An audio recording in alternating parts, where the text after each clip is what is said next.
Welcome to the reviewing the 2005 F1 season, as F1 heralds the emergence of a new star after so many years of dominance by Michael Schumacher. The sunshine may be lacking, but there's always a warm Aussie welcome when Formula One returns after the winter break. Ferrari retained their championship-winning formula. Jenson Button and Takuma Sato look to capitalise on an excellent year for BAR. Fisichella joins Fernando Alonso at Renault. Australian Mark Webber moves to Williams with Nick Heidfeld, while McLaren opts for two very different personalities. Jacques Villeneuve returns to F1 full-time with Felipe Massa at Sauber. Jaguar becomes Red Bull Racing with David Coulthard leading Christian Kleiner. Ralf Schumacher is joined by Jarno Trulli. Portuguese driver Tiago Monteiro lines up with Indian Narain Karthikeyan at Jordan, now in the hands of Midland F1. F3000 star Patrick Friesacker joins former DTM driver Christian Albers. So, with the drivers in position, what has changed on the cars? Renault's technical director Bob Bell explains. From the chassis side of things, starting from the front wing has been lifted in a bid to force us to reduce downforce on the car. At the rear of the car, the rear wing has been moved forward. And underneath the car at the back, the diffusers, which is the shaped underbody surface that faces the ground, has been restricted in its height, and that fundamentally limits the amount of downforce that we can generate underneath the car.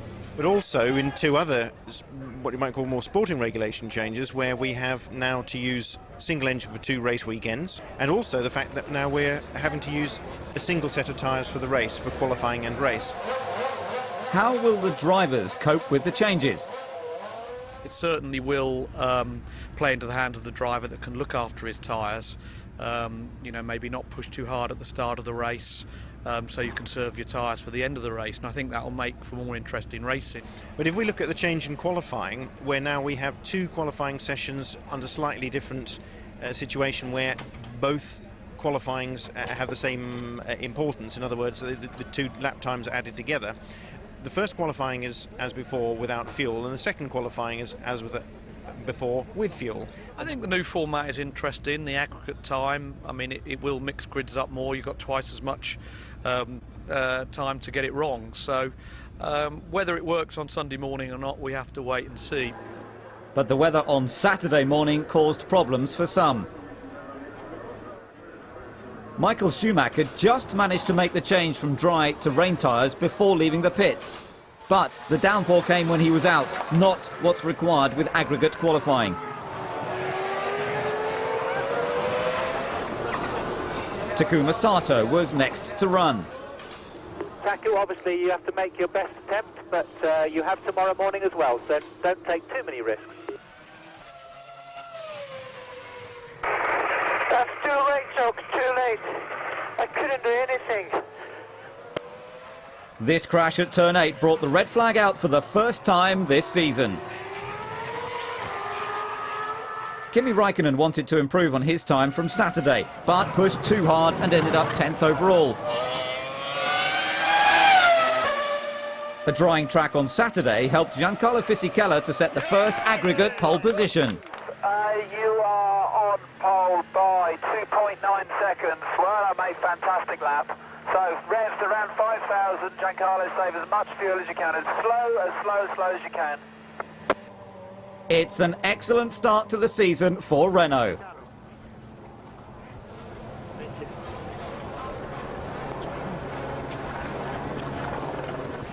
With Schumacher 18th and Barrichello 11th, what can the reigning champions wish for in the race? Praying for rain. The new aggregate qualifying system certainly did the job of mixing up the grid. David Coulthard's first outing for Red Bull lands him 5th ahead of teammate Christian Kleiner. Jacques Villeneuve is an excellent 4th, while local boy Mark Webber is 3rd behind the Toyota of Jarno Trulli. But it's Giancarlo Fisichella in the top spot on his debut for Renault.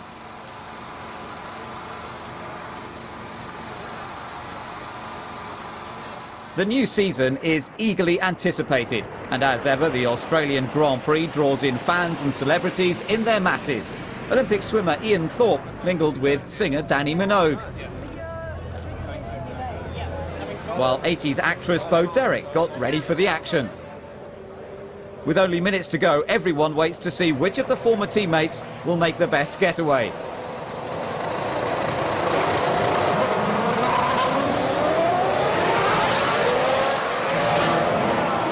It's the moment everyone has been waiting for. The cars line up on the grid. Months of hard work and preparation are about to be put to the test.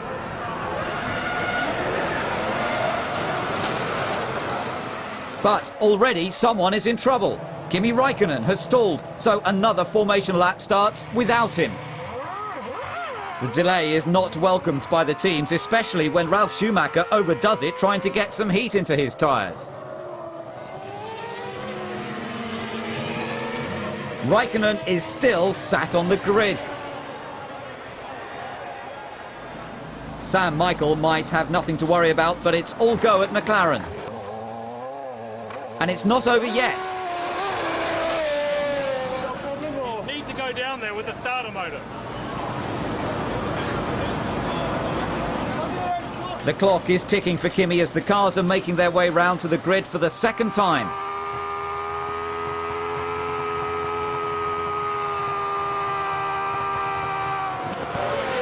Will the delay have caused problems for anybody else? Things look far from calm and relaxed at Ferrari.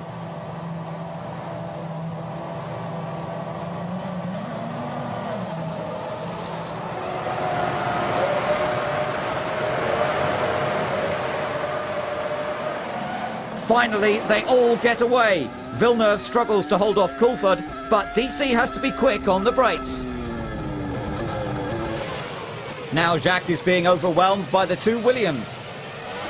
With the grid clear, Räikkönen eventually gets away. Fisichella retains his advantage over Trulli and Coulthard. But it's Takuma Sato who's on the move, first disposing of the Jordan, and then Michael Schumacher. A move reminiscent of Japan 2003.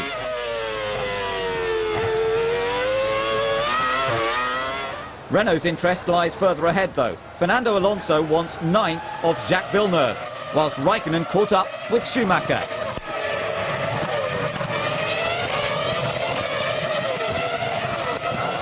Jacques raced at Renault at the end of 2004, but that doesn't stop Fernando. Jacques still has the fire burning. Flavio Briatore can't understand why Alonso can't extinguish his charge. Fernando's clearly pushing hard, this time surely.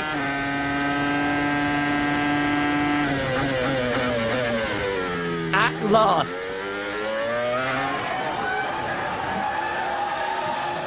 The leader makes his first pit stop. And gets out just behind Rubens Barrichello, who's quietly been making progress from 11th on the grid. Now it's Rubens who makes his stop from P1.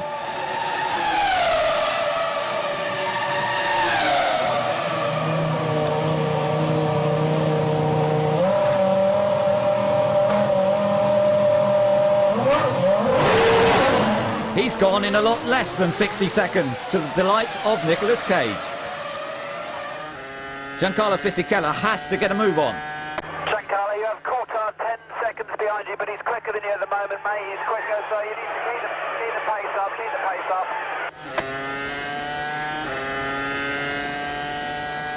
But Coulthard will have to fend off the Williams of Mark Webber before he can challenge Fisichella.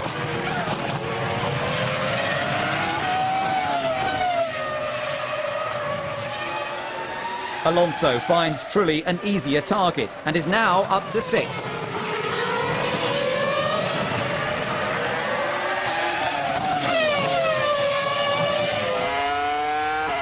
Michael Schumacher has been languishing in the midfield and needs to get back in the action.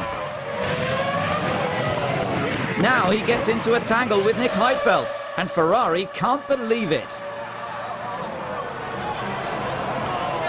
But the team have a tried and tested solution. Get a push, get them to push you. Michael appeals for help.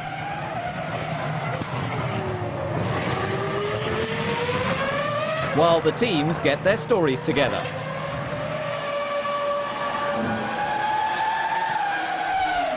Michael was in the right and Nick was in the wrong. That's how I saw it. I mean, it was a racing accident, but I certainly don't think it was Michael's fault. Definitely I had a better exit of the chicane as he was just coming out of the pits.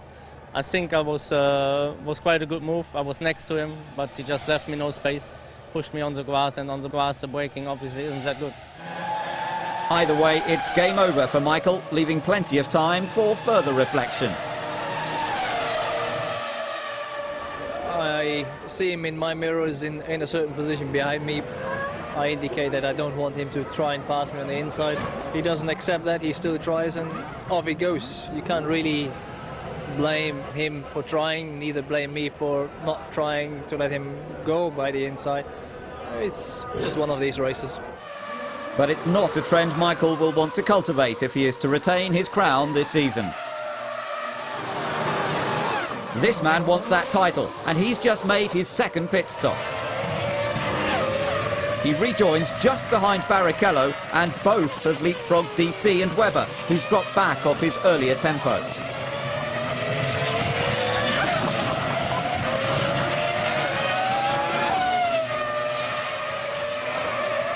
But this man hasn't faltered at any stage.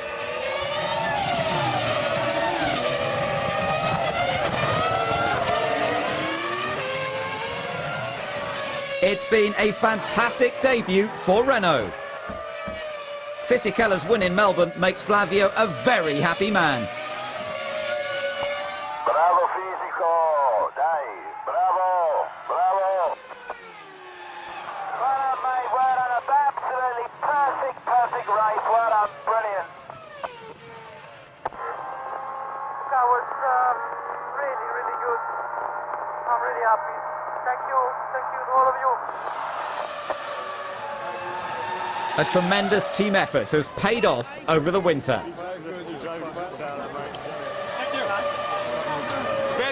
And Giancarlo can't wait to celebrate his first victory with Renault.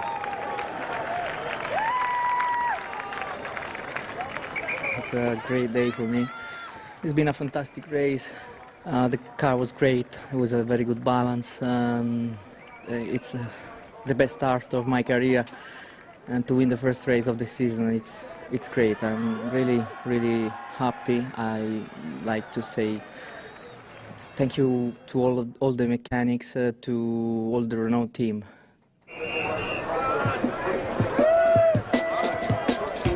It's almost a perfect start for Renault in first and third. Strong results for Coulthard and Webber, while both BARs failed to finish by bizarrely heading for the pits on the final lap. His win in Brazil in 2003 was in very unusual circumstances. This time there can be no doubt that Giancarlo Fisichella is the winner.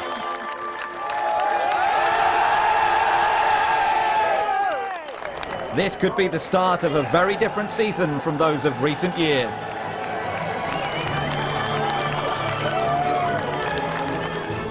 There's a Ferrari on the podium, but it's not that of Michael Schumacher. He'll be hoping for better luck in Malaysia.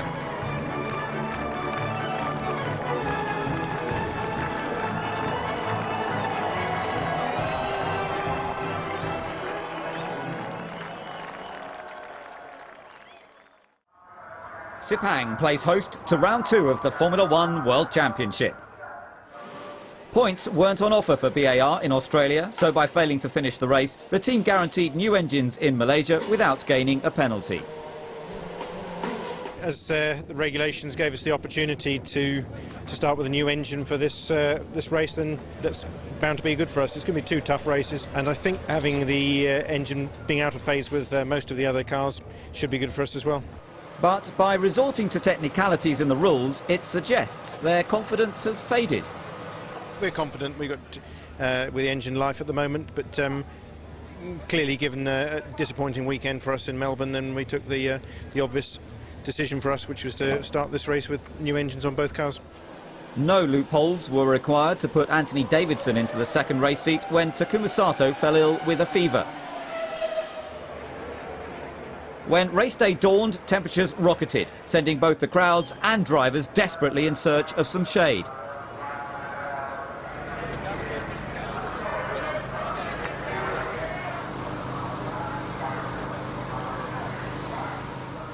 But the heat has already got to Ferrari. If they thought things would improve after Australia, they were wrong. Their cars line up 12th and 13th, and it's Rubens ahead of Michael again. The start approaches. And it's former teammates Jarno Trulli and Fernando Alonso who lead off the grid for the formation lap. There's 56 laps to do in one of the most grueling races on the calendar. Can Alonso keep his cool at the front?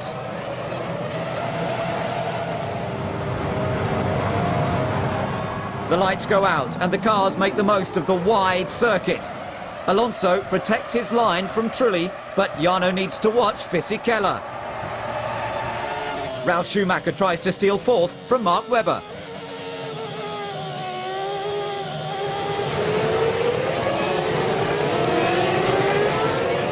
The Renaults are first and third, and that's fine for Flavio. There's action further back. Jenson Button scored his first F1 podium here last year. Now he makes a move on Kimi Raikkonen. He's through. But wait, he's slowed down, and there's smoke coming from the car.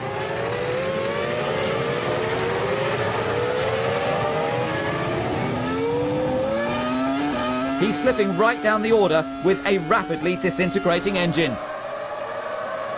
Jeff Willis looks concerned. And rightly so, this cannot be happening. Both BARs are giving out plumes of smoke.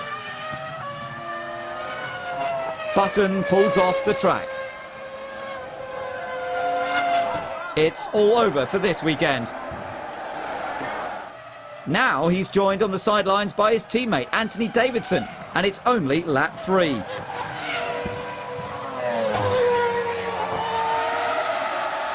The heat is on at Honda, and Jenson wants to know why. Engineering an engine to do 3 laps is not hard. It's the whole race, and you know, compared to last year, we've made a huge step back in every area, it looks like at the moment. But it's just not good enough because we're quick. That's the annoying thing, you know. Our pace was very good, and for the amount of fuel we had on board, it's very disappointing, but it's got to change, and I don't think it's going to change straight away. That's the only worry. My first race would be a Honda, and not exactly what I wanted, but yeah, while it lasted, it was fun.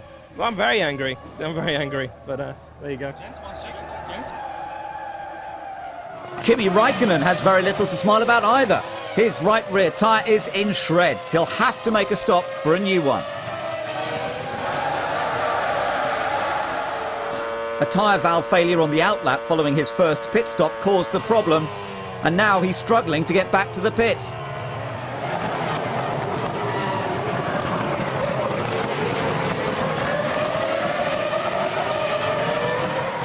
Will the car have sustained any further damage?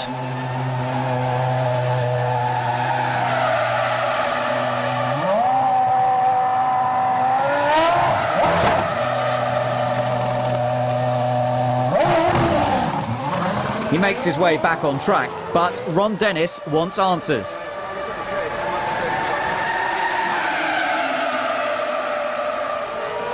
At the front, Fernando Alonso is making it look so easy. This is the gap to second placed Jarno Trulli.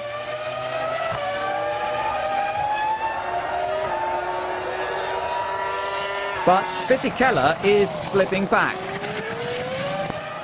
Giancarlo, you lose a huge amount of time in the middle sector. I don't know what's going on in the middle sector, but that's where you need to concentrate. You lose a massive, massive amount of time. 1 second in the middle sector, nearly 1.5 seconds to Fernando.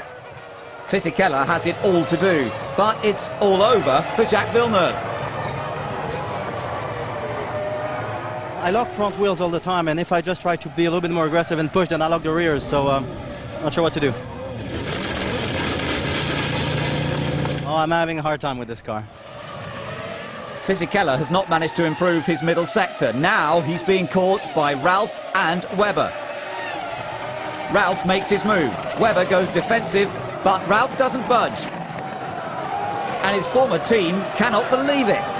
Ralf watches as Heidfeld makes a move on Webber, then manages to grab a piece of the action himself. Now he's hounding Webber. 8th place Rubens Barrichello is under pressure from the two Red Bull drivers. The team shows real promise this season, and they know they must take every opportunity to score points. Rick Parfitt of Status Quo could do with some ice in the sun, while DC retains his cool and easily passes Rubens. This is something we haven't seen for a while. And it's about to get worse. Christian Klein makes light work of the Brazilian.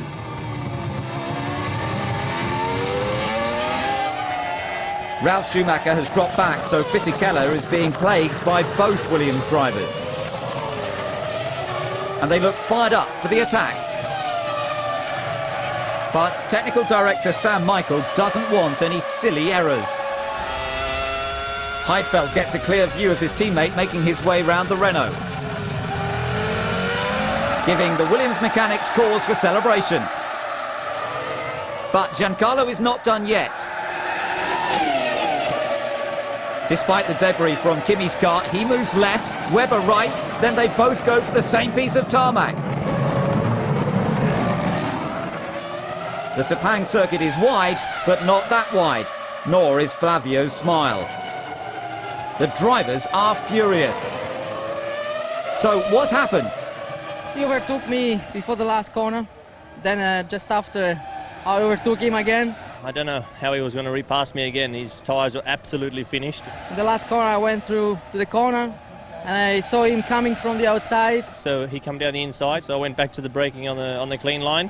And he comes straight in the side. He braked very late on the inside on the dirty lines. But there was no possibility for him to overtake me, and for me there was no space enough, and we had the accident. It's not my fault. I don't know how he was ever going to stop better than me, because he had no tyres and he was on the dirty side. Their body language says it all. Christian Albers has a blue flag moment, but he's not the only one being lapped. Jarno Trulli is about to put one on Rubens Barrichello.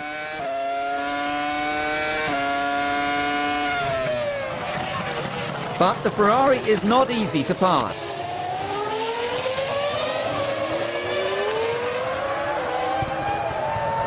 Finally, he does it, to the delight of his team. Barrichello, however, doesn't get a chance to claim that lap back. A top six finish is lost thanks to a piece of rubber that got lodged in his rear wing, upsetting the balance of the car and damaging the rear tyres. He's not the only one with problems. Ralf Schumacher needs a new nose cone. Every part of the process is closely scrutinised. And not just by Toyota. McLaren get Montoya out ahead of Ralf when he rejoins the track after his pit stop.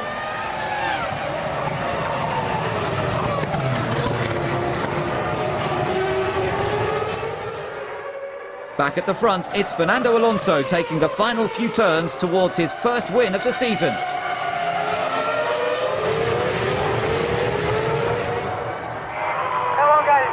You are number one. You are number one, guys. Again, you are the best. You are the best. And we show everybody again.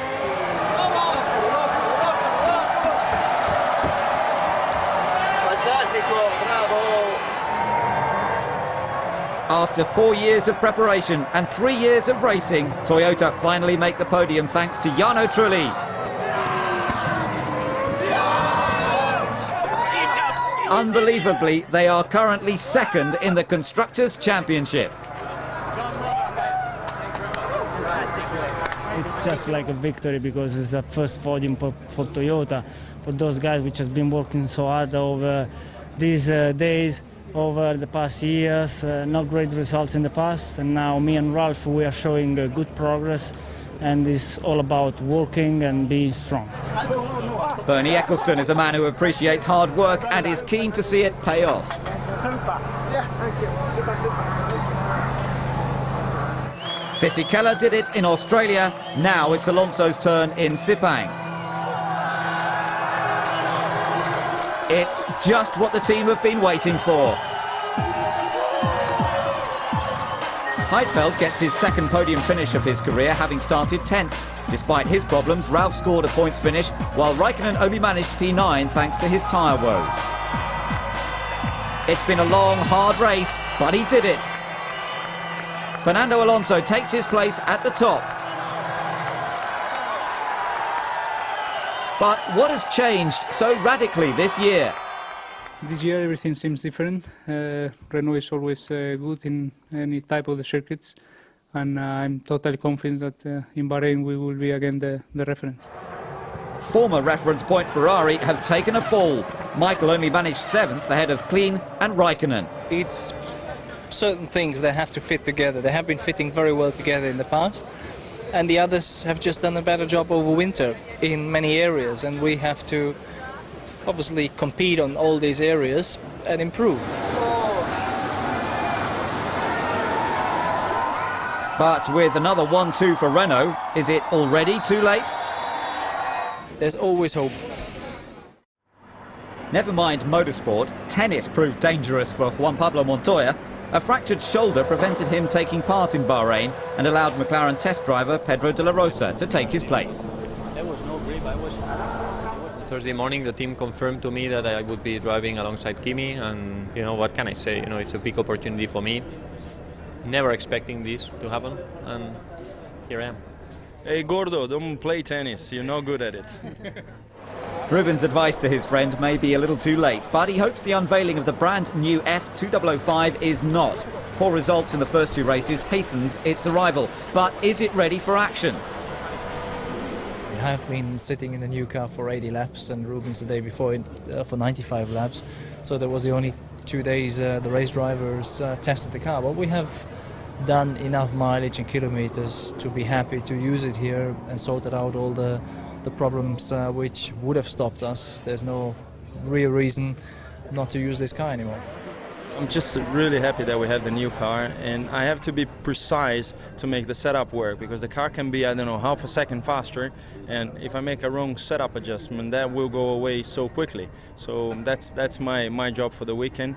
Be precise on the setup and be as fast as I can whenever it matters. I think we have the resources, we have the human manpower, we have everything in our hands to move back, and we have a strong partner with Bridgestone. Although they're being criticised a little bit at the moment, never forget we have been winning 5 years in a row together with them, and I trust in them. They will as well come back and fight hard. And I said in the beginning, 19 races. It's only 2 we have done. A long year to go. But it was Barrichello that had a long way to be pushed following problems after qualifying, and it will be just as far from the front of the grid.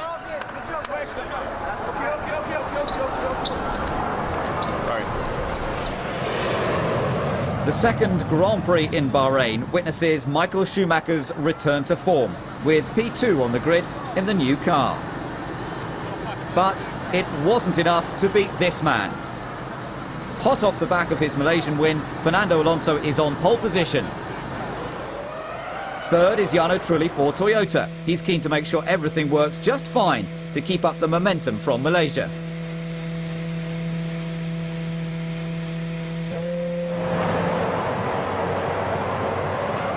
The lights go out and Michael slots in behind Fernando. But Jarno's still in the mix. Rubens Barrichello has his work cut out, starting from the back, and he hasn't made things any easier making contact with the Red Bull of Coulthard. Webber tries to use the slipstream from Jarno to take third, but the Toyota maintains position. Preserving the status quo is the last thing on Fisichella's mind. He wants 7th off Raikkonen. He looks to have done it, but Kimi's back for more.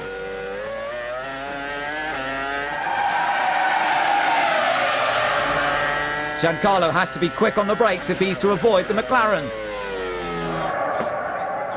Now he's got bigger problems. The Renault engine is losing power fast. Switch off the engine in the pit stop area, we restart it and we go again and we try, okay? The outlook isn't good. The team put their plan to the test.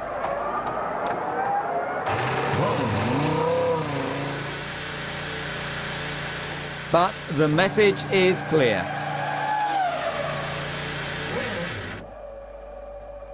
Fisichella is going no further. Renault suddenly don't look so strong, and Michael Schumacher is closing on Fernando Alonso. The Ferraris both carry a poignant tribute to the late Pope this weekend.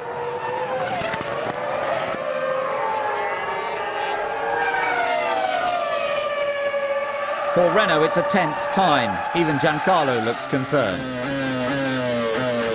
But they needn't have worried. The new Ferrari has been losing hydraulic pressure. Now Michael's struggling to change gears.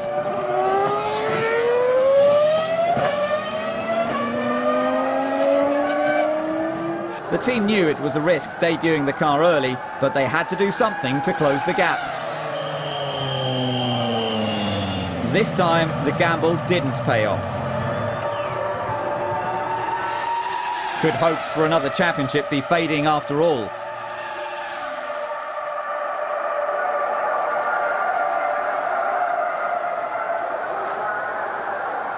The race leader's future looks brighter by the second. He resumes the lead after the pit stops. De La Rosa is keen to impress and tries to make a move for 7th, but he gets it a bit wrong and loses another 2 places.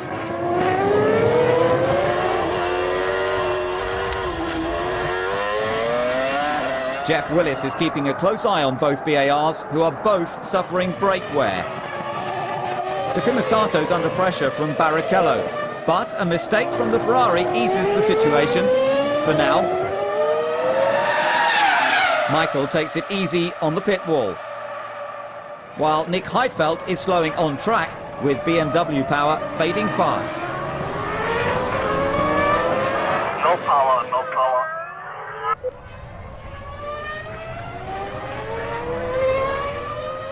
The engine has failed, the engine has failed. Suggest you park the car. If you see a fire marshal, just stop near him, just in case there's any flames. Right on cue.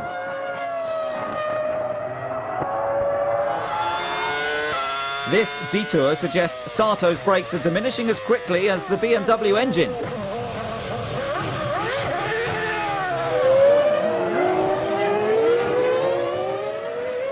Fisichella, Schumacher and now Nick Heidfeld is the next driver resigned to watching the race from the pit wall.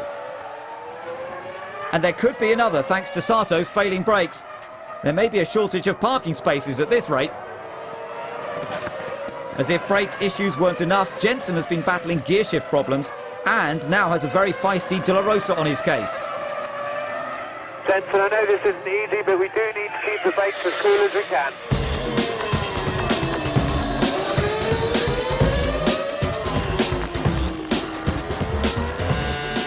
Pedro has nothing to lose and his persistence pays off at Button's expense.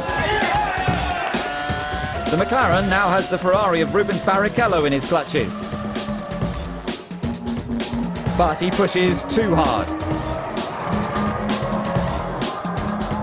Mark Webber loses 3rd with this spin. Kimi Raikkonen gets a wake-up call. Pedro's on the move again. While Alonso can't put a foot wrong for Flavio. Trulli and Webber take time out. Renault keep an eye on their rivals. While Ron Dennis goes back to basics.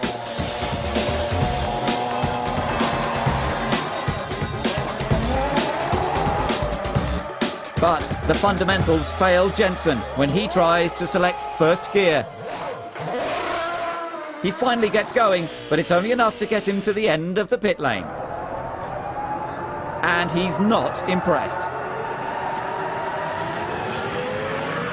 One-time Ferrari test driver Felipe Massa has every intention of taking Barrichello's place.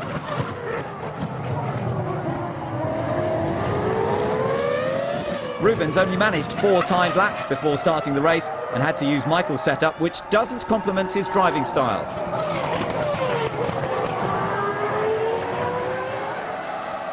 Contact from David Coulthard does little to enhance Villeneuve's driving. The damage ends his race and nearly wipes out Trulli, and he's a lap ahead. Webber's off-track shenanigans earlier have damaged his tyres and upset the car's balance, giving Pedro de la Rosa another opportunity.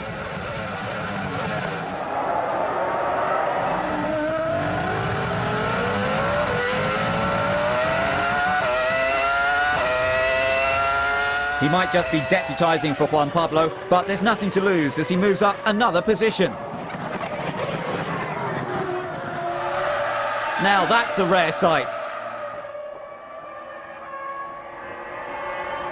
But he hasn't got enough time to catch this man. Fernando Alonso has controlled the race.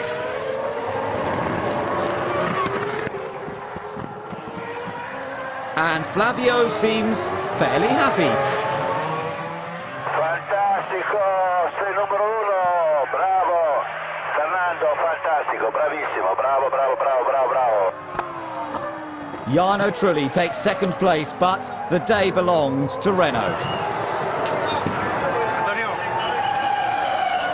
Kimi Raikkonen put in a good performance to finish third after only qualifying ninth, while his teammate has every reason to be happy. The car was very strong, and I must say the rear tires, the Michelin tires were very well. They worked very well in the heat, and I needed 20 more laps really because my car was in a very good condition. So was he the day's superstar? No, superstar is the guy that wins the race. That'll be this man. It's his second win of the season and the 100th win for a Renault engine in F1. But his friend takes a moment to remember the late Pope John Paul II. Only 13 cars made it to the finish in Sakir. Trulli moves up to second in the championship, while Ralph and Coulthard's points push Barrichello down the order. But how did this win compare to the last? It was hotter than Malaysia, even though hotter than Japan, and probably it's the hottest race I ever raced.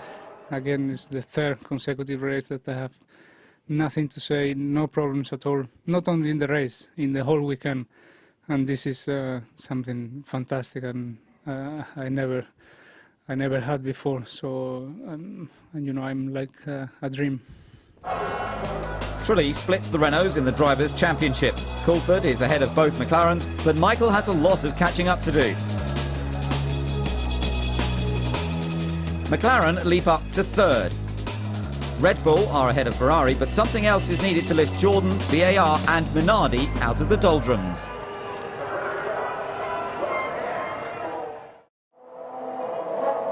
It's one team's first visit to San Marino, but what three words sum up Red Bull? 3 words for Red Bull. Awesome. Energy. Fun.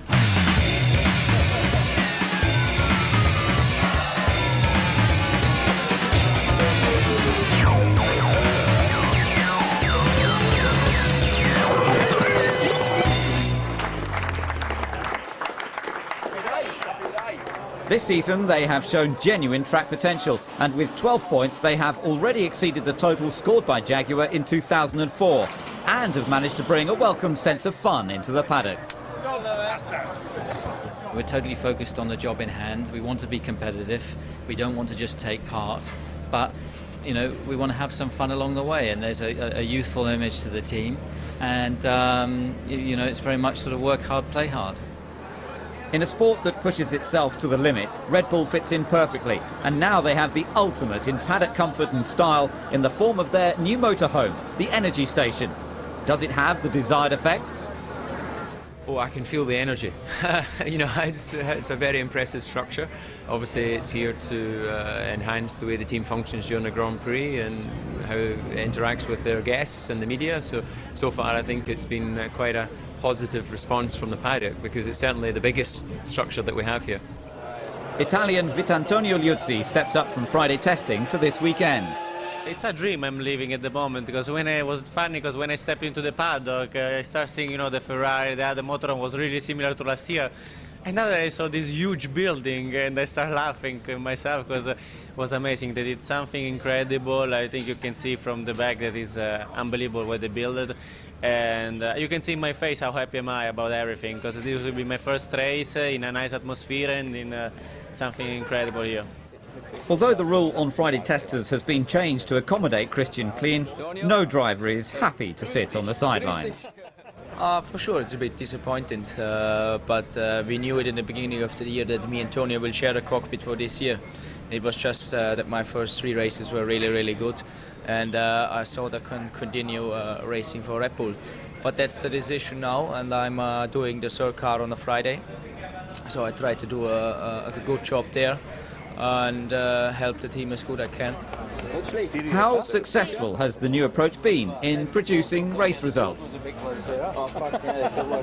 Melbourne, we showed strong form in the race, and we were a little lucky in qualifying, but the pace in the race was genuine with both cars. We backed that up in Malaysia with a double points finish again.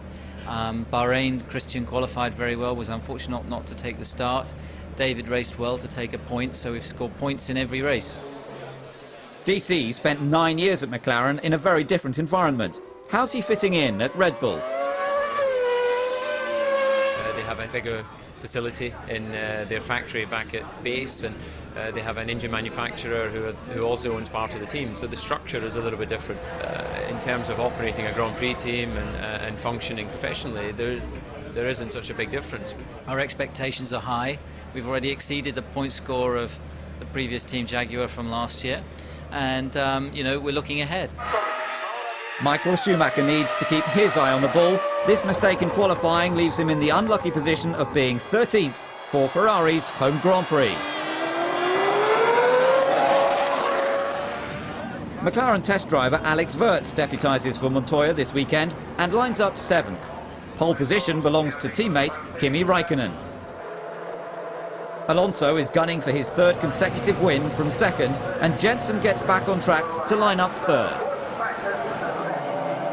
The start of the European season approaches. Can Jensen do anything about this view ahead? Kimi has a cracking start, and Alonso has to settle for 2nd. Jensen holds on to 3rd, and they're all through Tamburello safely. Already Kimi is pulling away from Fernando. McLaren wants payback for the disappointment of Bahrain. Michael Schumacher started unlucky 13th after a bad qualifying session. Now he's picking his way through the field.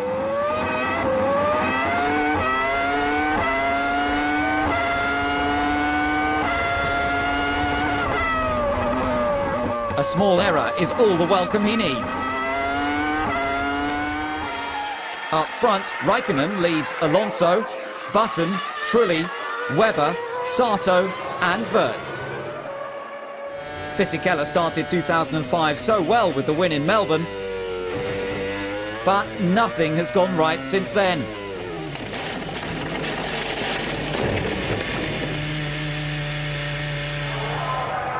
That's 3 non-finishes for Fisichella.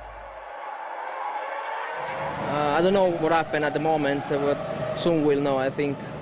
And it's really frustrating because I didn't score points in the last 3 races. I have a very good package, and it's not good. So I'm just looking forward for the next one. Räikkönen is relishing his lead over Alonso, and it's increasing. But the triumph is short-lived thanks to a drive shaft failure. And look who's waiting to pick up the spoils. Retiring from a race is bad enough, but when the win looked likely, it is even more exasperating.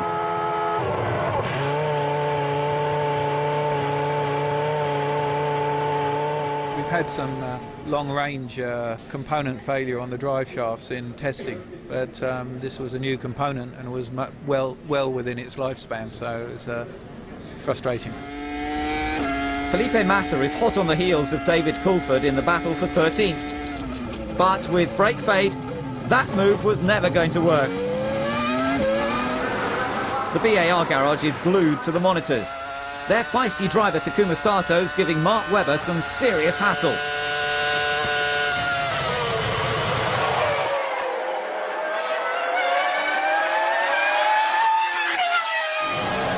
A heavy fuel load has enabled Michael to blitz the rest of the runners, and he's up to third.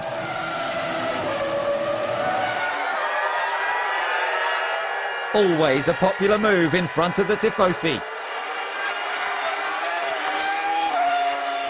Jacques Villeneuve is on the attack, and Webber is the victim once again. The season really hasn't been kind to Williams.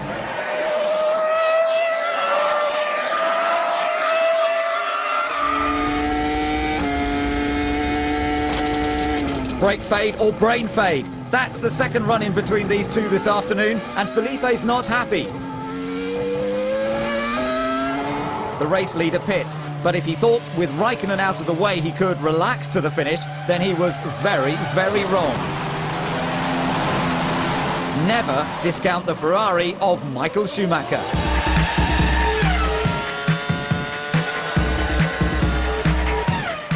Button had no chance. The final pit stops. Ferrari know the drill.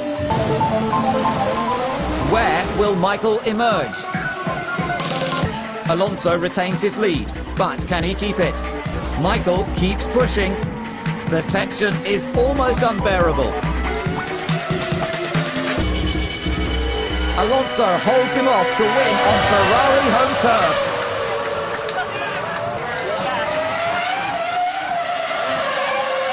Ferrari announce their return while the crowds try to get that bit closer to their heroes.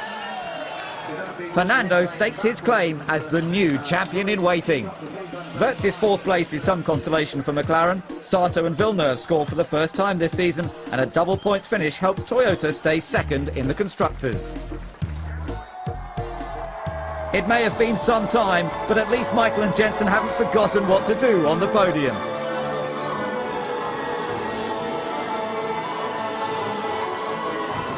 But was there ever a moment that Fernando thought that second place would do? No. Always I was hoping for the win. After Kimi retired, I had only one picture for the race, that I was winning the race. So I was ready to fight for the last laps. I really want the victory here. So what finally got Michael and Jensen back on form? A tremendous effort and work from everybody within the team. Test team, engineers, test drivers, Luca Badoea, Marc Genet. Everybody was just flat out working and on the limiter, and it paid out. It's the same sort of situation Michael's been in. You know, we've all worked so hard since the last race to turn things around. And we have, you know, we're not yet on the same pace as the Ferrari, but, you know, they've done a fantastic job. The Spanish Grand Prix is next on the calendar, but events from Imola had to be cleared up first. When Jensen Button's car was drained of fuel after the race, it was found to be 5.4 kilograms below the weight limit. The FIA argued that the stewards were wrong to accept the team's claim that the car and driver weighed more than 600 kilograms at all times during the race. Even if they did weigh the correct amount at all times, they believed this was because fuel was being used as ballast, which is not allowed.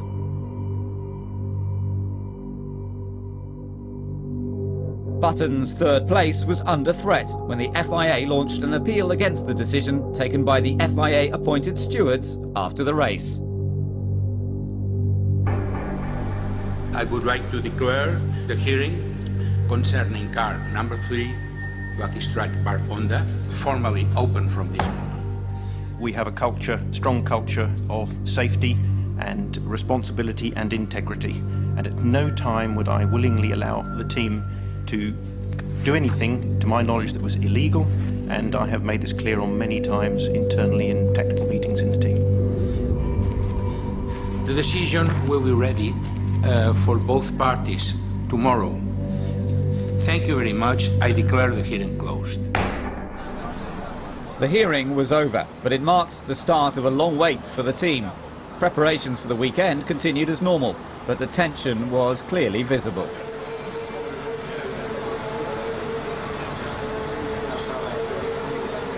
There was nothing to do but wait for the FIA's decision.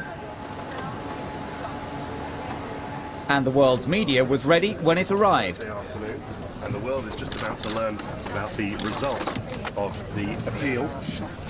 We just take a look at The team received a 2-race ban and lost the points they had in Imola because the car was effectively declared illegal.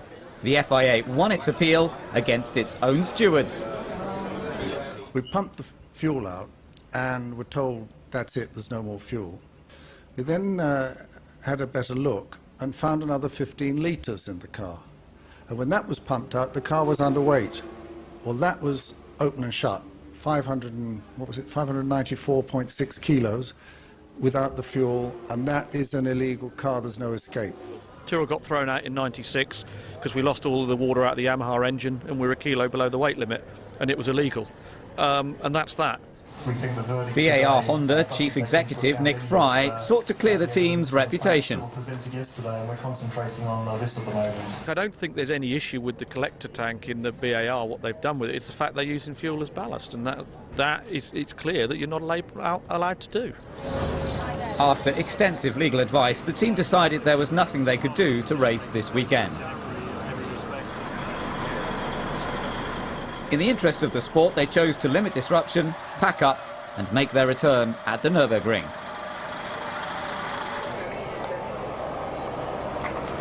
Morning. How are you? Montoya makes his comeback this weekend after recovering from his shoulder injury.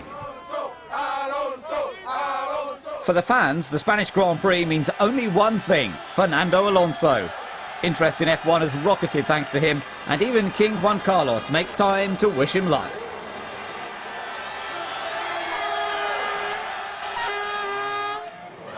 He was out-qualified by Kimi Raikkonen and Mark Webber, but at least he's not at the back like Barrichello and Heidfeld.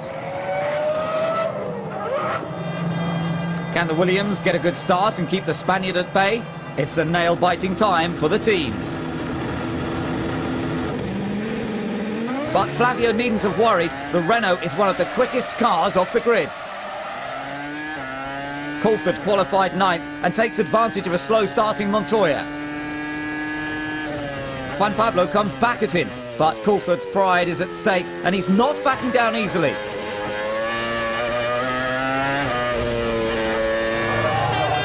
Never mind pride, the Minardis are stuck on the grid. Good qualifying pales into insignificance thanks to electronic problems on both cars. The locals are keeping track of their favourite. He's still second ahead of Ralf Schumacher, Webber and a very fired up Trulli. Fisichella is 6th as Montoya and Michael play cat and mouse.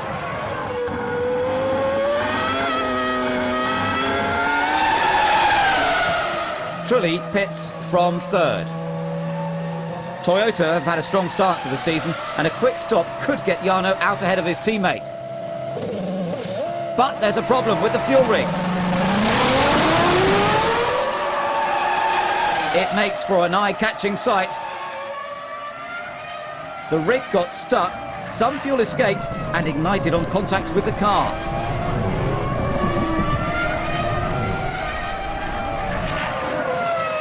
Fortunately, no one was hurt. At the front, Alonso is chasing Raikkonen. But Kimi has already made his first pit stop. Now it's Fernando's turn.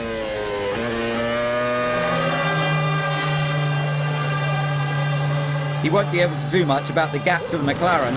He's lost too much time with blistering tyres.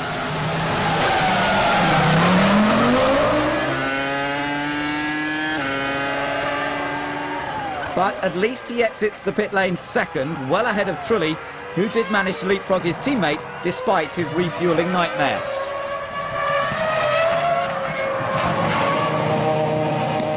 Ferrari's good fortune in Imola hasn't carried over to Barcelona. A loss of pressure in the left rear tyre forces Michael into the pits.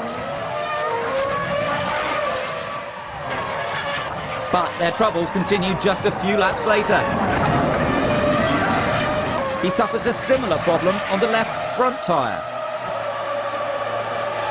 This time, the team cannot do anything. It's another poor show for the team from Maranello. Webber started third, but hasn't maintained the momentum. Now Giancarlo Fisichella is after fifth. And he gets it.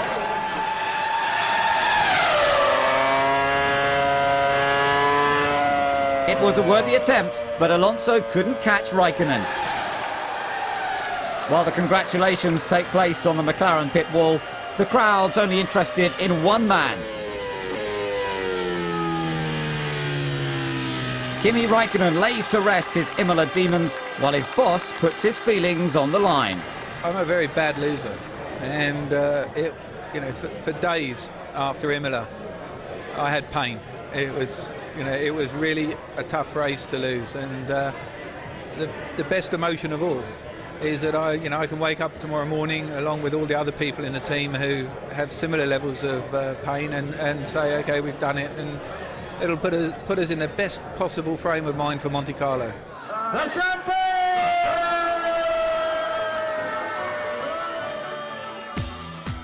Mark Webber failed to maximise his good grid position. Coulthard couldn't get ahead of his McLaren replacement, and Barrichello was the only Ferrari to finish.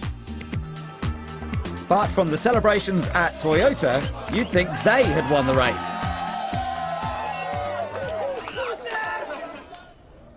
On and off the track, there is always plenty to see at the most glamorous of circuits.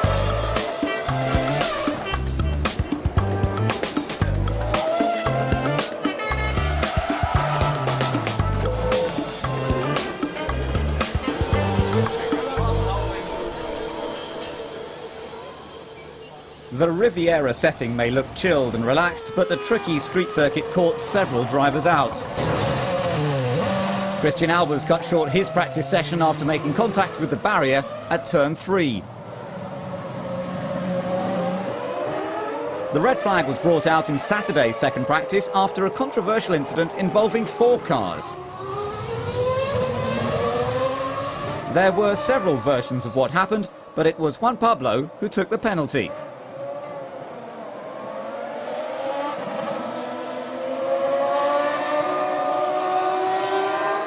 Well, actually, David came out of the pits and hit the throttle and went fast, so I just followed him up the hill, and certainly I saw him slow down, so I hit the brakes as well, but then ran into him, and that's when I saw there were 2 other cars going very slowly up the hill. I don't know why they were going so slowly, but yeah, David could do nothing, and then I couldn't do anything either. I was following Ralph out of the pit, and Ralph was already a little bit up the straight when he got his blue flag, so he moved over, but very difficult to be flat and overtake a car going up the hill, so naturally Juan Pablo had to back off. It's a feature of Monaco, but what he did in reaction to that is ridiculous. He slowed right down beside Ralph, went in front, brake tested him, then the concertina effect, and then Jacques coming up the hill, unsighted, because you're kind of peering over the top of the cockpit and go straight into the back of me. So there's no question that sort of behaviour should be penalised. He jumped on the brakes and then Jacques hit him. No, but do you see the didn't jump on the brakes? Do you see he got hit when he moved past Ralph? Yeah. He was behind Ralph. Yeah, and when Jack was coming up the hill, did he move? I was going up the hill. I was probably very nose. I nearly actually Ralph got in front of me and nearly hit me. And actually, when he moved out, I moved in front of him. But the only reason I moved in front of him is to let Villeneuve behind, because the team actually informed me Villeneuve was right behind me as I started the lap. And the people assume I did a brake test, but the only real reason I move off is to avoid an accident, not to create one. And if you really look at it, the only person that really moved off and created the accident was Coulthard. We have the GPDA meetings, of which he now doesn't attend, where all the drivers are there, and our primary concern is of safety, because we'll go and thrash each other on the track as you would expect in racing, but we want to do it in a safe environment, and when you do things like that, it's just mindless. He was simply off, and like he's a character. Obviously, he needed to tell me that in that moment. It's a shame for him, because he could have been well qualifying, do a good job this weekend. The same could be said of Ralph after a spirited qualifying session.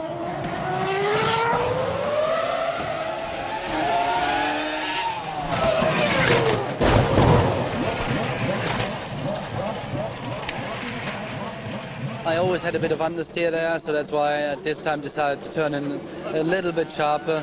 And well, unfortunately, this time the car did turn in more than I expected. I mean, it was only by a couple of centimeters anyway, but it just was enough to touch the barrier.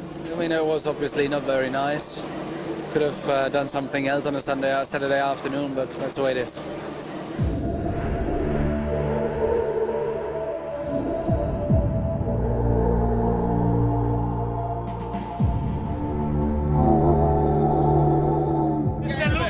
Not content with Cosworth power, Red Bull Racing got some extra help from the dark side for the race weekend. If the menacing presence of stormtroopers wasn't enough, legendary creator George Lucas had some stern words for the team. If we're not on the podium today, Darth Vader, if you get on the podium, the galaxy is yours. Sunday morning in Monaco brings out the glamorous girls and the good-looking footballers.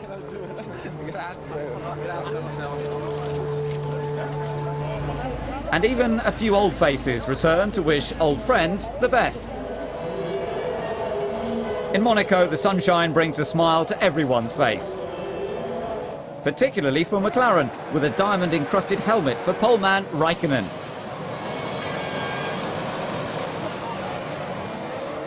Kimi has no problems off the start. Webber loses 2 places, while Alonso looks for a way past. But there isn't one.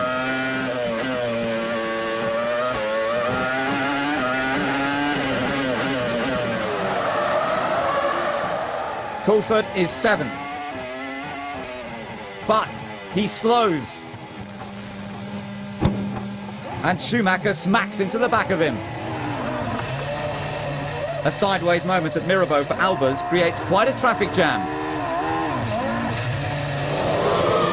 The roadblock brings out the safety car.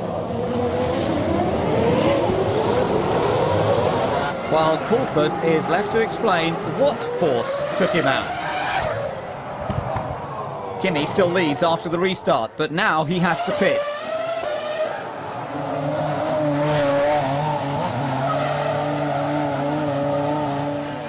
He needn't worry, his nearest rival is Fernando Alonso, and he's busy keeping the 2 Williams at bay.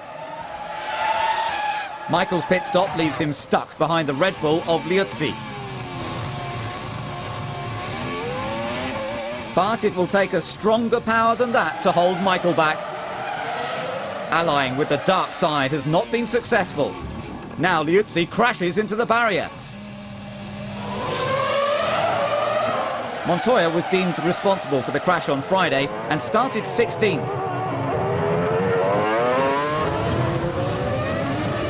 It was just the incentive he needs to stage a fight back to 7th. But there's 2 cars off in the background. Unbelievable. Villeneuve nearly takes out his teammate. Montoya is really on the attack. Jarno makes the most of Fisichella's mistake into Mirabeau to take 5th at the hairpin. But the Renault's got rear tyre problems and he's struggling to keep it on track. Jarno hit the curbs heavily and is having trouble with the handling. Juan Pablo doesn't need asking twice. Neither does teammate Ralf Schumacher, or Rubens Barrichello, or Michael Schumacher. The last pit stop saw Nick Heidfeld get ahead of his teammate Webber, and now they are both hounding the Renault of Alonso.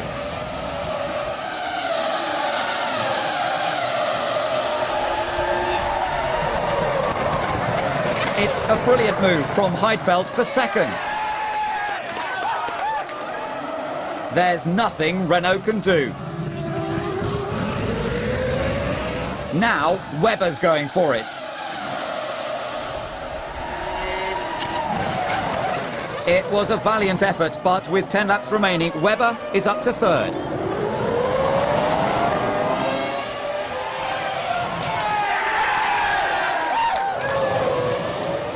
Both Renaults have suffered tremendous rear tyre wear, and it shows.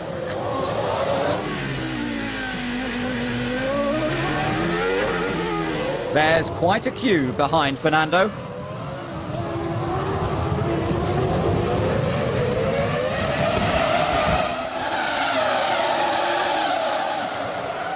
Now there's some inter-team action at Ferrari. Michael steals 7th off Rubens.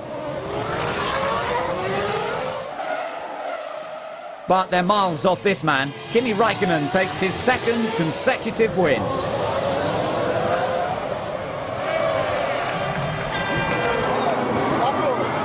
Alonso just about keeps it on track to stay 4th, but Michael doesn't want to stay put.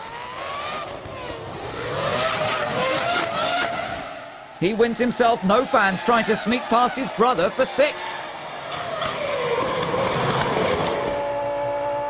This man has plenty of fans. He's got diamonds in his helmet, and he's the winner at F1's Jewel in the Crown. While Nick Heidfeld is the star of the day for Williams. I'm very happy, I think so. In the end, this is the same race. You get 10 points from this race, but it's a special place, and everybody looks you maybe a slightly different way when you win in Monaco. And it's for sure we will have a good party today.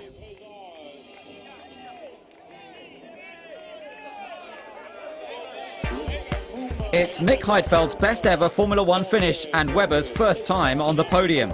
Ralph did well to finish 6th, and Albers made it to the finish despite his risky encounter early on.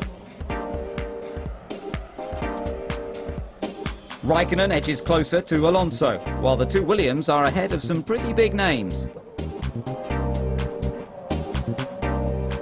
Toyota remain consistent despite the strength of Renault and McLaren, while Ferrari can only manage 5th. It looks like the McLaren party has started already, but it's Paris Hilton who's at the centre of attention. F1 moves straight to the Nürburgring in Germany for the European Grand Prix. Drivers should be glad they don't get paid by the hour, now that aggregate qualifying is no more. Instead, there'll be one session of single lap qualifying on race fuel levels. The running order is still determined by the results of the previous race. The change works well for Williams, with their drivers 1st and 2nd.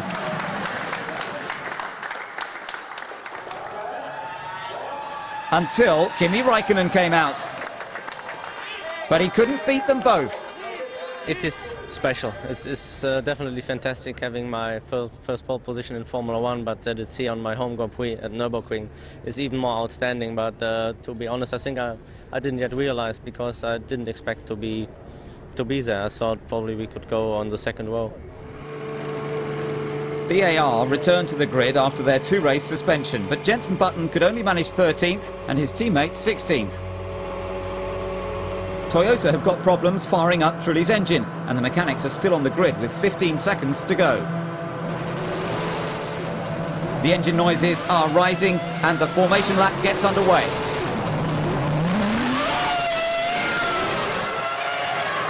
Everyone rushes to their positions for the start. The championship leader has a heavy fuel load, but he still needs to push from 6th. The McLarens are flying. Räikkönen snatches the lead from Heidfeld. Alonso makes a move on Webber, but Mark keeps him at bay and gets in a tangle with Montoya, causing carnage. Webber was slow off the grid and on the defensive. Montoya was flying, then there were cars everywhere. Cracked suspension leaves Webber on foot, and there's plenty of debris to be cleared. Räikkönen leads Heidfeld, Trulli, Coulthard and Alonso. But Ferrari are interested in the battle for 8th. Barrichello is reeling in the BAR of Button.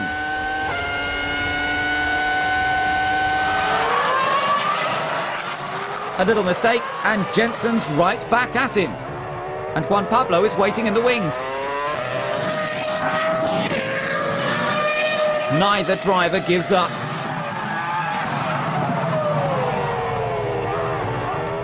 But eventually it's Rubens that does it. McLaren know Montoya has a chance. and he's going to take it.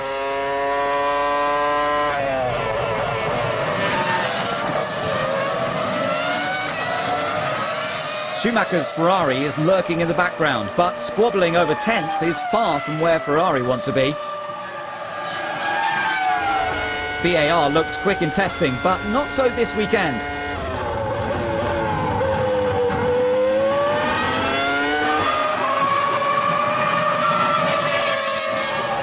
After the first round of pit stops, Raikkonen still leads Heidfeld.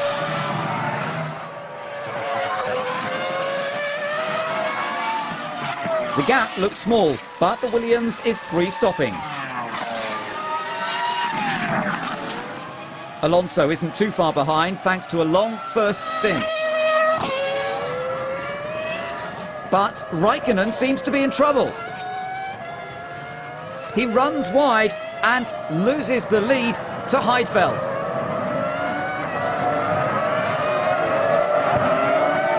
It should only be temporary, as the Williams is due in the pits again and looks good for a podium finish at his home Grand Prix. But the Nürburgring has never been kind to Ralph.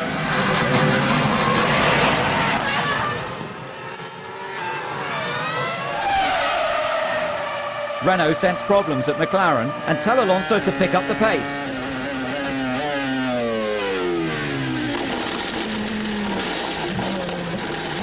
But he mustn't get carried away.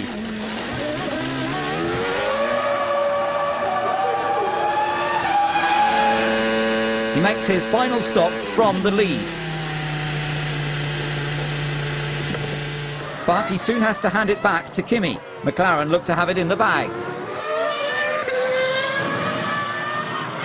Or do they? Kimi flat-spotted his right front tyre lapping Villeneuve, and his car is suffering severe vibrations. McLaren have 2 choices: change the tyre and hand the victory to Alonso, or try and make it to the finish. Both Raikkonen and his team agree.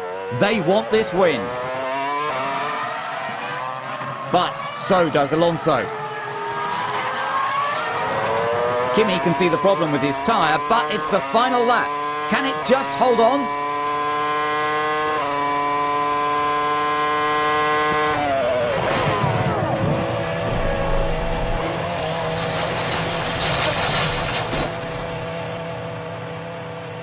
A mere 4 kilometres from the flag makes it even more painful.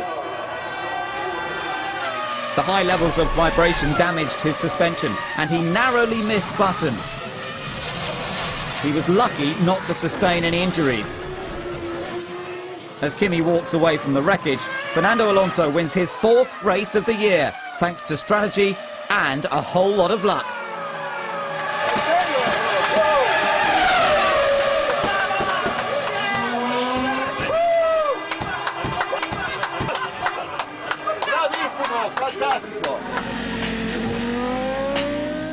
The hard work paid off for 3 stopping Heidfeld and Barrichello. Coulthard narrowly missed out on a podium thanks to a penalty and truly did well to fight back after his grid infringement. It's all smiles for Renault, but what about McLaren? Neither us nor the team have any regrets of going for it, because a 3rd place or a 4th place, if we had pitted, A, wouldn't have been automatic, because I think there would have been dispute whether the tyre was safe or unsafe, but more importantly, the points differential would have been relatively small, and we're here to try and win the World Championship.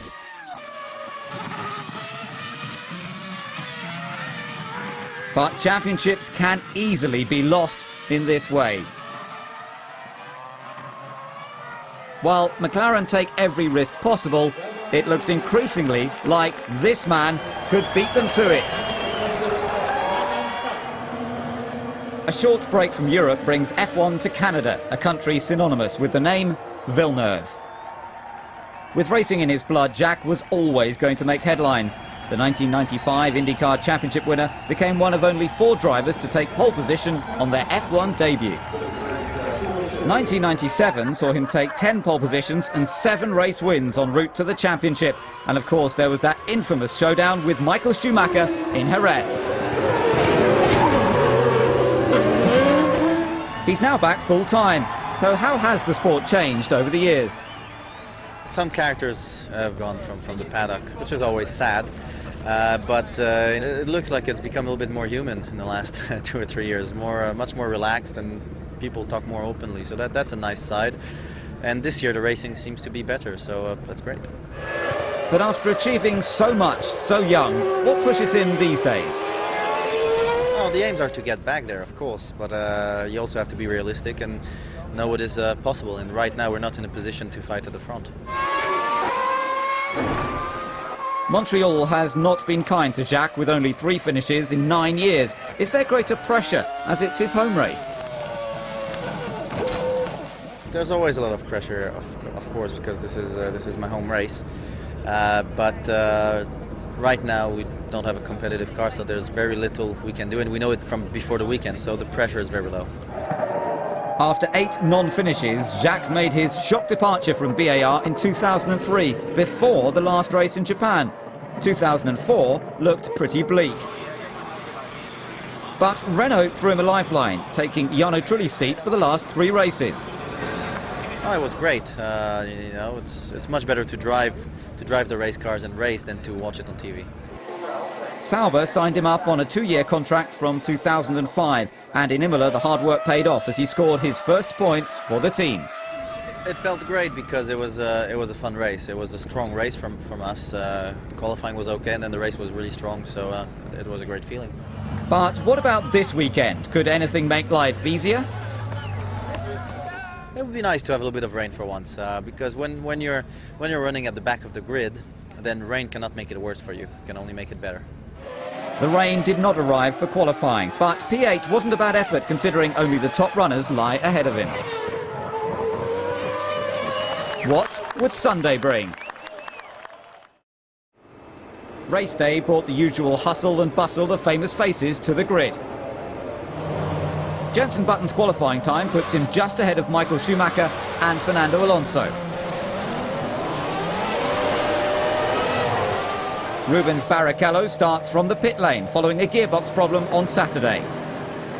This could be Jenson's best chance to win his first Grand Prix. His start isn't good and definitely not enough to beat the Renaults. Now it's Fisichella in the lead. Schumacher is having a torrid time, slipping right back behind the McLarens. Nick Fry can only watch as Takuma Sato goes into combat with Jarno Trulli and loses. Meanwhile, Renault are monitoring the timing pages. Giancarlo, we need more, please. We need to use the push a bit more. Fernando's quicker behind you, but come on, push, mate, push, push. I am much quicker. Okay, Fernando, we've told Fizzy you're faster. Maintain position at the moment, mate. And that's exactly what he does. For the moment. Fisichella still clings to his lead from Alonso, but closing in on them, it's the McLarens of Montoya and Raikkonen.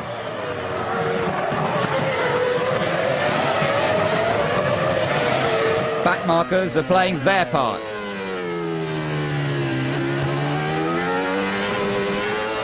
Sato's race ends in the pit lane thanks to a lack of gearbox oil pressure.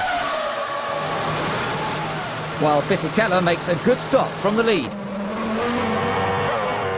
He's joined in the pit lane by third-placed Montoya.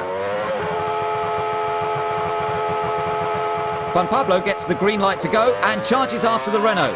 Is it enough to get him ahead of Alonso and into second place? Well, it might have been. The top 3 remain the same after the first round of pit stops, but the McLarens are spoiling for a fight. The Renaults can't afford to back off now. But Fisichella is beginning to get in the way. We're losing hydraulic pressure. Just be careful of your gear shifting. Mate, it doesn't work. I know, we've lost hydraulics. Come in, mate, recommend. Very, very sorry, mate. The problem is terminal. The team cannot believe his luck. While Giancarlo can't believe another victory is lost. He is furious. Alonso leads Montoya, but gets it so wrong. He's hit the wall. Surely that's damaged the car. It certainly handed Montoya the lead. And Briatore can't bear to look. The team prepare for Fernando, but will a new tyre be enough, or has he done more harm?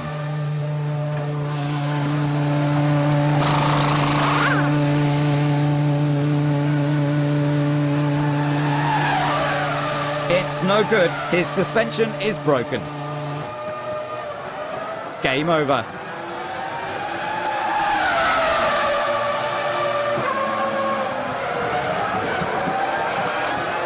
So the ball is back in McLaren's court now. Montoya leads his teammate Raikkonen. And it certainly looks better for Michael Schumacher after his terrible start. With the Renaults out of the way, he's fourth, pursuing Jenson Button. The podium may be in reach after all. But it's out of the question for Jenson when he smacks into the wall of champions. The safety car comes out while the BAR is retrieved, but the race leader has already passed pit entry. And he vents his frustration at the team.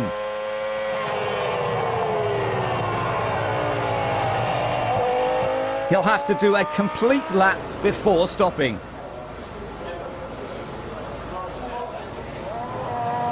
Raikkonen does have the chance to make a stop. This could be the deciding factor in the race.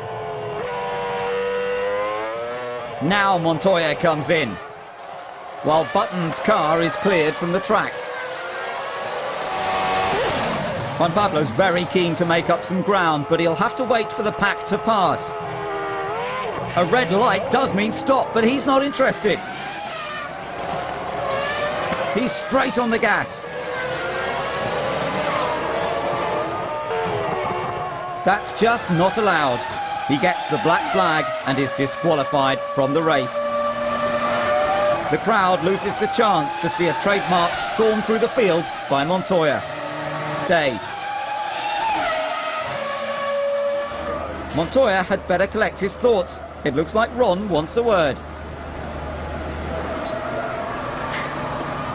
So, after 3 race leaders, Raikkonen takes his turn at the front, and Michael Schumacher is closing. Brake failure leaves third place Jarno Trulli walking home with only 8 laps remaining. Michael's closed the gap, but it's not enough to deprive Kimi Raikkonen of the win in Montreal.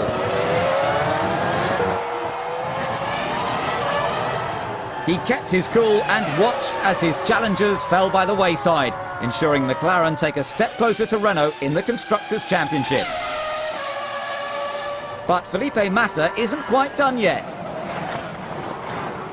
He holds off Mark Webber for a well-deserved 4th.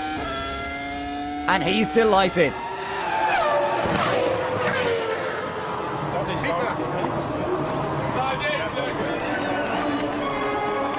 But no more than this man. Kimi Raikkonen avoided the leader's jinx to celebrate his 3rd win of the season.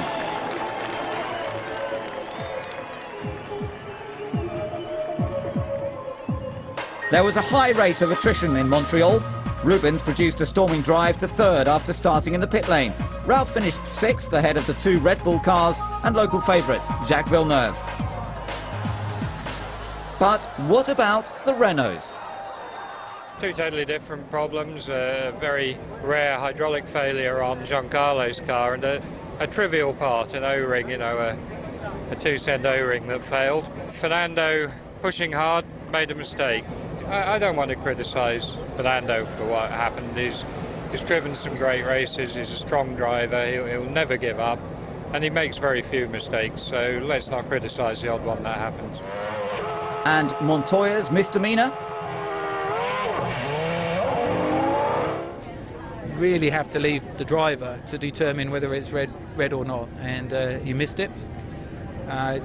Joined really the pack very slowly, and the safety car was going slowly. The car was going to say, you've got to look at, as far as I'm concerned, was that in any shape or form dangerous? I don't think it was, and therefore the penalty of excluding him from the race is just incredibly severe. Severe or not, Kimi looks happy enough. Formula One stays in North America and moves to its motorsporting home, Indianapolis. The weekend got off to a shaky start when Ricardo Zonta's Toyota suffered a tyre failure and speared off the track in Friday afternoon practice. Minutes later,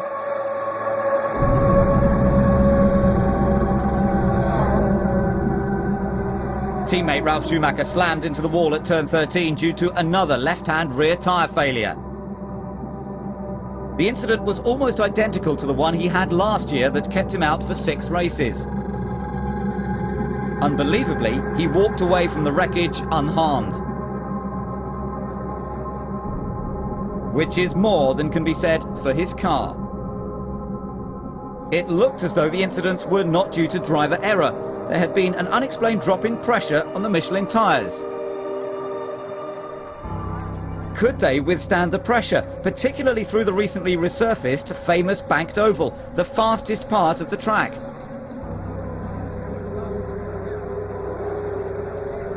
On Saturday morning, Michelin wrote to the FIA saying that they did not have total assurance that all tyres that qualified the cars could be used unless the vehicle speed in turn 13 could be reduced. Meetings took place throughout the weekend, discussing ways of slowing the cars down, such as creating a chicane in turn 13.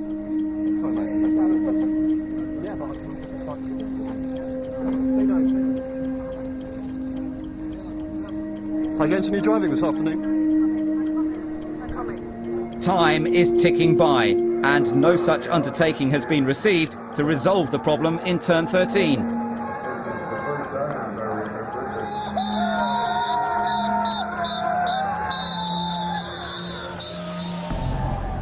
At 12:35, the 6 Bridgestone runners make their way onto the grid as normal, while the dialogue continues. For your information, Peter just called me a moment. At the moment, discussions are still going on, and none of the Michelin teams will leave to the grid until there is a final decision. 12:39, and they remain in the garage. Will they race under speed restrictions, a chicane? Eventually, the Michelin runners make their way onto the grid.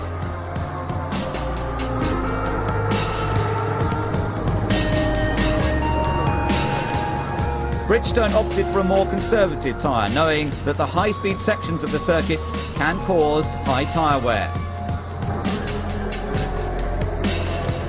With less than 20 minutes to the formation lap, at least they've made it.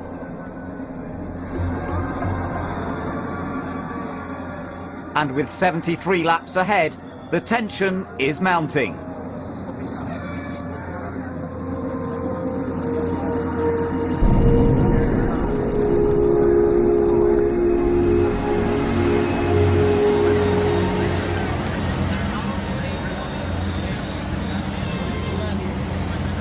The drivers are always geared up for racing. And Formula One needs to win over the massive US market.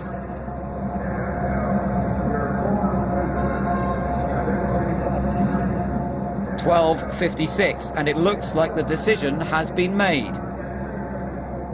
Now it's time for the racing to begin.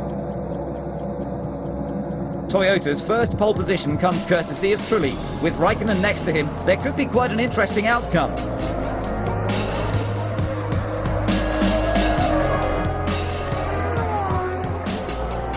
The cars make their way round the formation lap and try to warm their tyres and brakes for the start.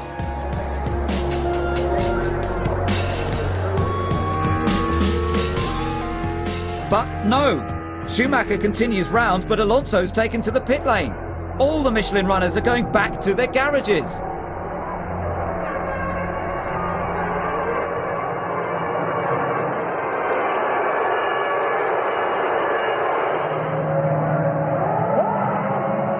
Two Ferraris, two Jordans and two Minardis.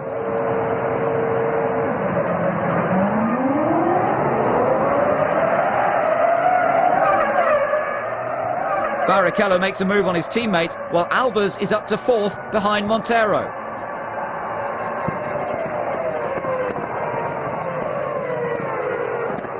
Meanwhile, the Michelin runners just stand back and watch.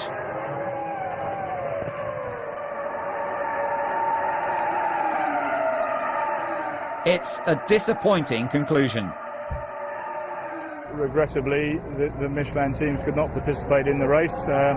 We've got to look at the safety of our drivers. I believe that the Michelin teams offered a whole variety of compromises, including handicapping themselves to help this race take place, providing there was a chicane in place. Montero pits. The Jordan mechanics don't miss a stroke, and he's looking good for a podium finish.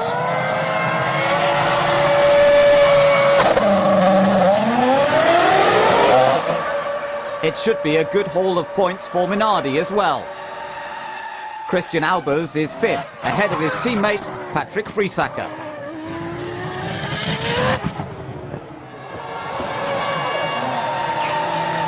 Michael is leading the race, but Ross Brawn still keeps a watchful eye on proceedings. Everything looks okay. But he's got a battle on his hands. Barrichello has already stopped. And it's Rubens who has to take evasive action.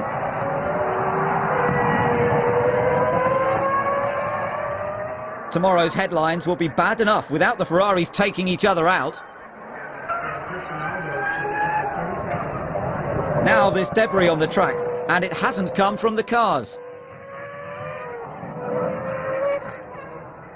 Despite all of the Michelin's efforts to find a solution with the Speedway, with the FIA and the Bridgestone runners, the selfishness of some has been the cost of the majority, and you know, that's why the fans are showing their disgust by throwing stuff on the track, and I'm very sorry for them. Others mark their anger by leaving the circuit early. Karthikeyan fans have finally got something to smile about. India's finest looks good for 4th.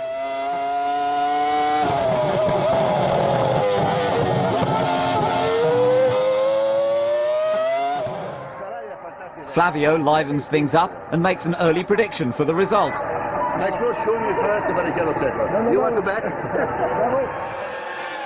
Ferrari live up to expectations as Michael Schumacher leads Barrichello to the checkered flag.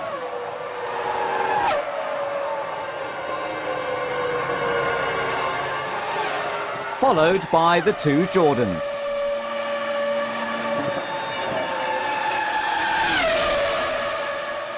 Flavio may have predicted the result, but the smart money was on this man.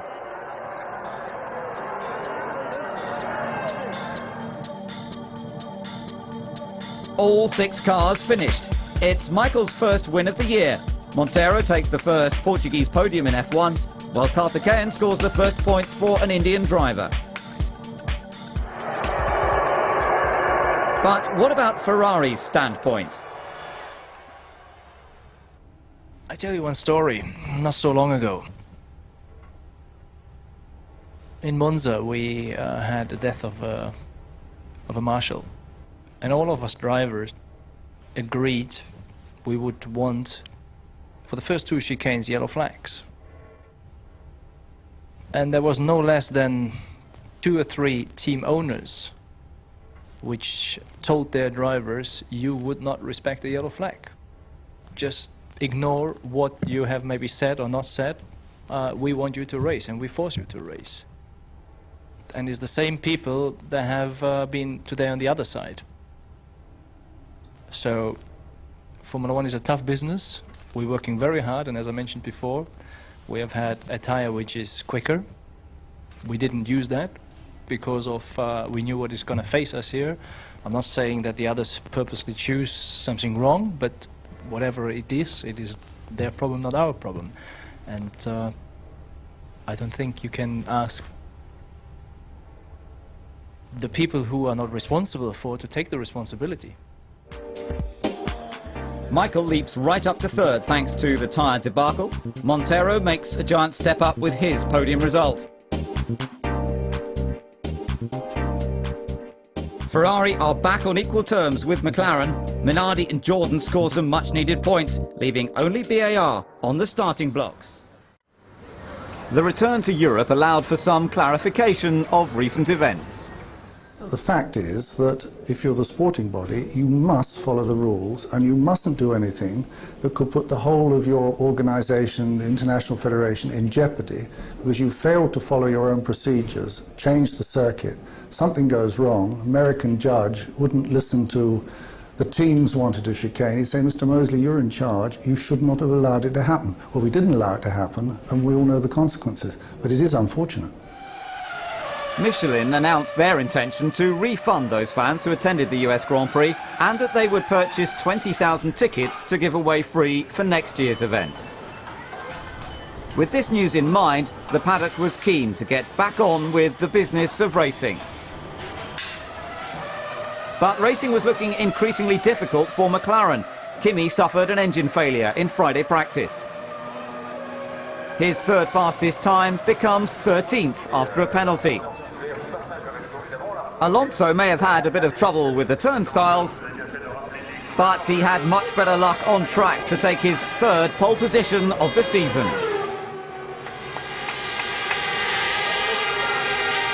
The Renault flags are flying high for the French Grand Prix, and with Alonso on pole, there's plenty to smile about. His title fight could be helped with Kimi back in 13th. But both drivers are on a mission to emulate 4 times world champion Alain Prost. With Trulli just behind Alonso, the time is right for an out-and-out thriller. What can Raikkonen do to fight back? Kimi's only made up 1 place so far. Has he got a heavy fuel load weighing him down? Christian Horner feels the burden when a loss of fuel pressure forces Klien to retire on lap 2. Sato has passed Barrichello but attempts to wrestle 5th from Trulli, send him into the gravel and back down to 10th.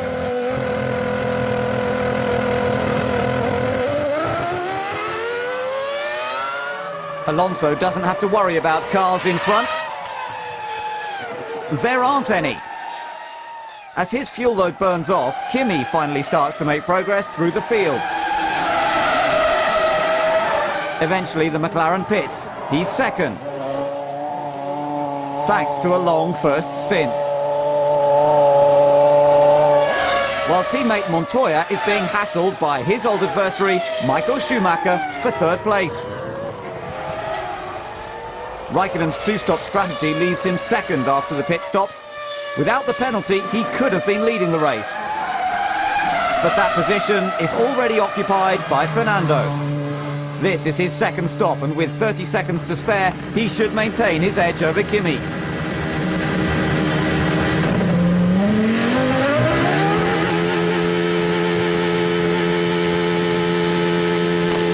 The pit lane speed limiter is off, and he's still in the lead. Montoya is not a fan of anything that limits his speed, but hydraulics failure forces him to switch off his engine and park his car. It's his first retirement this season, but reliability is costing McLaren dear. Off-track excursions are an expensive waste of time for Sato.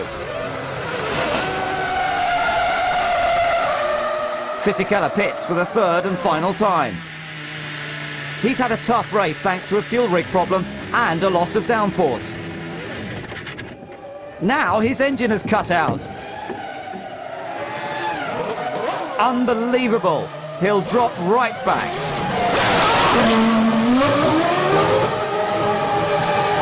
Button won't be complaining though. He's now 4th at Fisichella's expense and looking likely to open BAR's points account for the year.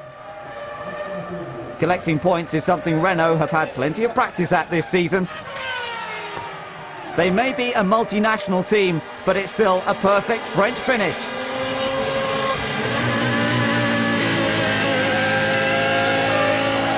Alonso takes his 5th win of the season in a French car on French tyres. Well, it's almost perfect. Fantastic. I think after Indianapolis we all wanted to see a race like this, especially for me, dominant, and I think also from Kimi starting from the back, a lot of emotion in this weekend, and I think for the French people, for the team, even better. But for those with no French connections, the weekend was not so good. Of course, we noticed already on Friday after the engine failure that it really turned around our weekend, and we did the best what we could in qualifying and in the race. And okay, second place, looking on that point of view, is a good result, but we still lost the points on Alonso, and that's what we don't want to do. Only the top 3 finished the race on the same lap. BAR scored their first points of the year. Schumacher was the main beneficiary of Montoya's failure. While a good strategy softened the blow for McLaren this weekend, they need reliability at their home event if they're to take on Renault. It's July, it's Silverstone, so all eyes are on Jenson Button. Jenson's well better than Schumacher. Good man, that's what I like. 2005's been a turbulent year for him, both on track and off it. But after 5 years in F1, how does he rate his time in top-level motorsport? My career has been a little bit up and down. I mean, in 2000, when I arrived with Williams, it was fantastic. You know, I was very inexperienced then. And then I moved to Benetton for 2 years.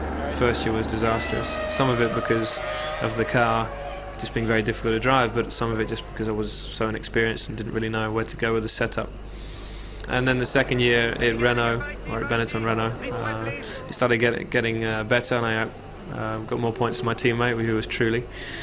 And then I moved to BAR Honda, where as soon as I arrived, things stepped up another gear, really, I think, in the way that not just the way of driving, but also working with the team.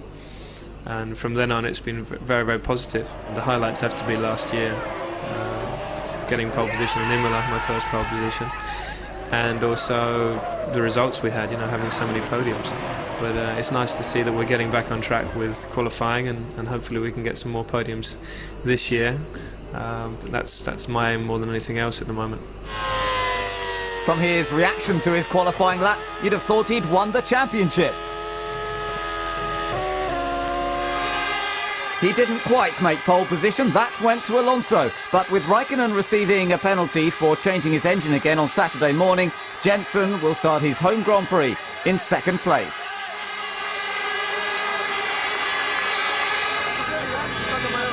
A fully packed crowd gather on a hot sunny day in Silverstone, and the battle is certainly heating up between Renault and McLaren, with Raikkonen back in 12th. But can Jenson Button get in the mix and a good result from second? The start beckons. Renault didn't expect to be strong here in Britain, so Alonso needs to keep his eye on the cars behind. Montoya makes a fantastic start and is right up there with Alonso. They're side by side.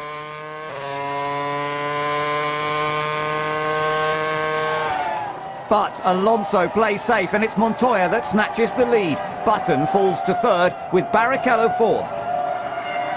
A wrong button for Sato leaves him stranded on the grid and brings out the safety car. This could be the time for Fernando to get the jump on the McLaren. But Montoya is just too quick and maintains the lead. Then it's Button, Barrichello and Fisichella. Klein got the jump on Heidfeld at the start.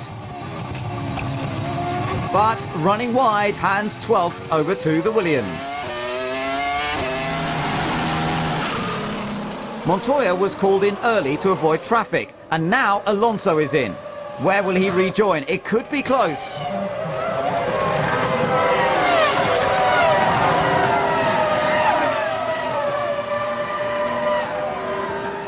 Montoya makes his point. Alonso isn't far behind, but neither is Raikkonen. Kimi has fought back from his penalty. Now Alonso is there for the taking.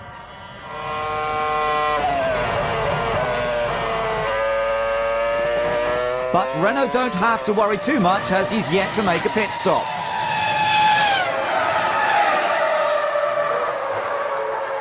Now Kimi is in. Alonso retakes second ahead of teammate Fisichella thanks to his earlier stop. Now the second stops are approaching and Montoya still has control of the race, but Renault could put pay to that with a heavily fuelled Fisichella. His strategy looks good enough for a podium. But no! Bad luck strikes again! His engine stalls, losing him crucial amounts of time.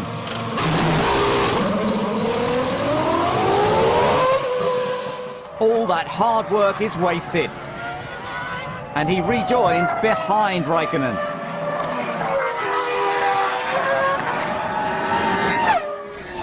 Back at the front, Montoya has maintained the upper hand despite Fernando turning up the heat. It's his 9th race with McLaren, and finally he gets the win he's been waiting for. Juan Pablo Montoya takes the checkered flag at Silverstone with Alonso in second. It's a satisfying sight at the team's home race. McLaren and Renault dominated the day. Jenson Button failed to maintain his qualifying pace, and only the Jordan of Narain Karthikeyan did not finish. Montoya takes the best trophy of all, with family and team there to cheer him on.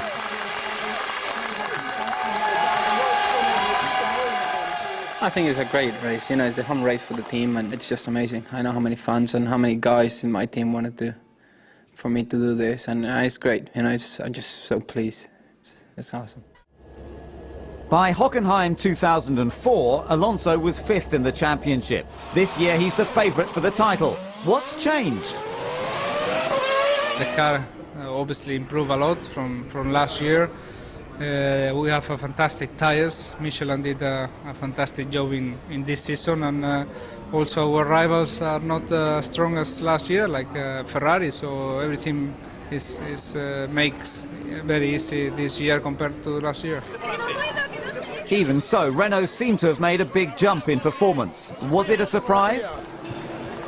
Yeah, a little bit, yes, because we always dream to be world champion or to be at the top of the points, but it seems that never arrived that date. And in 2005 was everything fine for me. Everything works perfect, and I found myself in this position, so I'm extremely happy. But greater track success raises the profile of a driver, and Alonso mania is reaching fever pitch.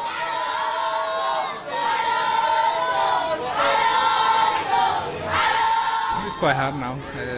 Obviously, people recognize me on the street and in the restaurants everywhere, so it becomes a little bit difficult to have some privacy. But you know, it's nice also the support that I receive from them, and it's okay. So, how will he manage the famous Alonso wave if he takes win number 6 on Mercedes' home territory? This is a good question that everybody's asking now, and we see. Probably I have to leave the steering wheel alone for 1 second and both hands in the air. Can Renault hold the McLaren charge in the second half of the season? We are confident. Obviously, the McLaren is still quick and will be a close fight, but we can do it. McLaren definitely set the benchmark in qualifying. Kimi took provisional pole ahead of Button and Alonso. It was looking good for an all-McLaren front row.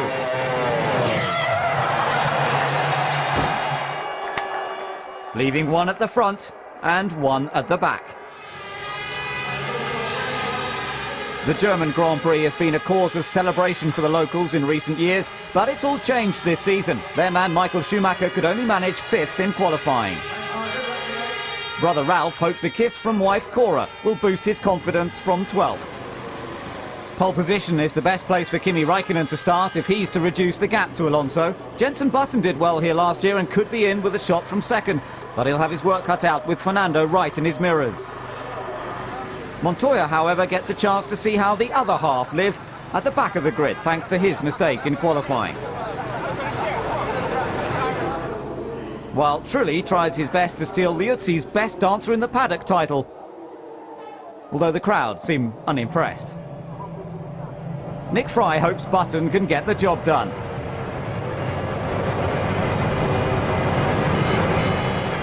The lights are out and he's swamped by Alonso and Schumacher. They're into turn one and there's cars all over the place. Montoya is flying and has to use his own bit of track. Trulli's Toyota attacks the McLaren, but overcooks it instead. Smacking into the back of Fisikella's Renault could aid Sato's collision course out of F1. Luck has not been on his side this year either. Now he needs to pit for a new nose cone. End of lap one and Alonso has no reply to the pace of Räikkönen. Schumacher is still third after his off in turn one and Button is fourth. But it's not good for Mark Webber. His car was damaged in the first corner melee, ending another depressing run for the Australian.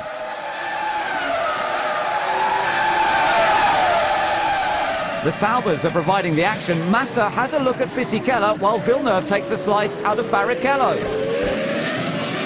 That hands the Jordan of Montero a welcome birthday present, but gifting positions is not what the team expects. So, Jacques makes his move and ruins Thiago's party. McLaren have got the speed. But there is one thing they lack. Reliability. Kimi's hydraulics let him down and rob him of another win. And once again, Alonso is there to reap the benefits. They might have the faster car, but it counts for nothing if it can't finish the race. Kimi's championship charge is slipping through his fingers while Fernando takes another step towards the title. And it helps put Button in a podium position. But he'd better watch out. Juan Pablo Montoya is lurking in the background. Jensen keeps his eye on Schumacher in front to secure second at Ferrari's expense.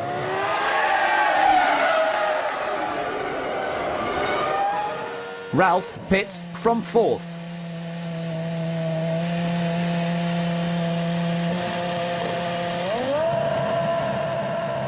It was a good stop that gets him out behind Fisichella, but ahead of Coulthard.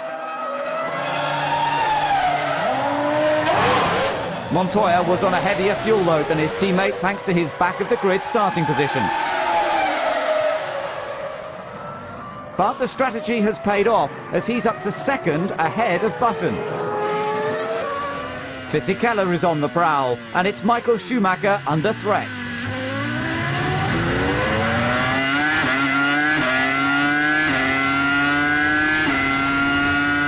Michael has struggled with grip all race.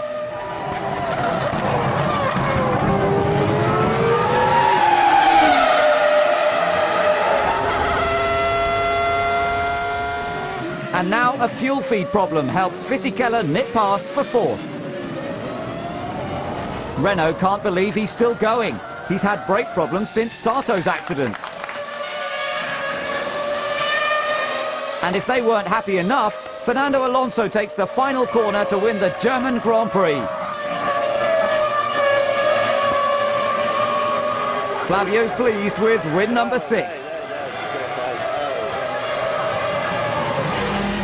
And Fernando delivers his promise. To the crowd's delight.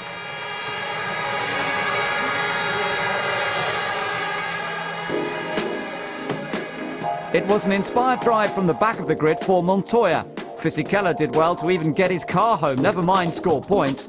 Dornbos finished his first F1 race, albeit last. Button did well to get on the podium, but what about the differing fortunes of Renault and McLaren? That's been a good surprise. I think the McLaren was so dominant all weekend, and now in the race we saw that we improve a little bit. We know in the race pace we are a little bit closer to them, and I think for the next coming races, obviously we have to improve our car, our package, if we want to beat them, because at the moment they are a little bit quicker than us. But again, the races is 70 laps, not 30, and we finish the races. Reliability could be the deciding factor in this championship. So, what went wrong at McLaren? There's simple finger trouble. There's a bleed nipple left, that worked loose in the on the internals of the gearbox. Is that one of the cheapest parts of the car? It's just a part that wasn't tight enough. Simple as that. The Hungarian Grand Prix is the second race for Robert Dornbos in Formula One. The former Jordan Friday test driver replaced Patrick Friesacker at Minardi in Hockenheim. How did it feel to be with Jordan one week and their rivals Minardi the next? For sure, it was fun to wave to my ex-teammates on the grid and say, "Hi guys, how's it going?" So, how did the Flying Dutchman do? First lap was very good. We were 13 and 14 in front of the Jordans, and I was in front of Villeneuve as well. And then, very unlucky, after 4 laps, I got hit from behind quite hard by Jacques, and the diffuser broke, and I got a puncture, and had to make an extra stop. Afterwards, we got a penalty as well because the team refueled the car during the tire change. So so we got a penalty, another stop and go. So basically, I made 4 pit stops instead of 2, and I still managed to finish only 2 seconds behind the Jordan. So the pace in the race was very good, and also physically, I was very happy to finish my first Grand Prix. And now it's going to be a lot easier, a little bit easier here, but definitely the temperature here is a lot different, so it's going to be still quite tough. Temperatures are definitely up on Sunday, and in case your vision is obscured, that's Michael Schumacher P1, Juan Pablo Montoya P2, Jarno Trulli P3, and Kimi Räikkönen P4. The Hungarian Grand Prix is popular with the Finns, and former world champion Mika Häkkinen is one of the most famous. First time you hold the umbrella on top of 2 good drivers. If not the most humorous. It's Michael's first pole of the season, and he leads into the most dramatic first corner of the year. Alonso's in combat with Ralf Schumacher. While Barrichello's on a mission to self-destruct. A tap from Villeneuve proves Klein doesn't actually have wings.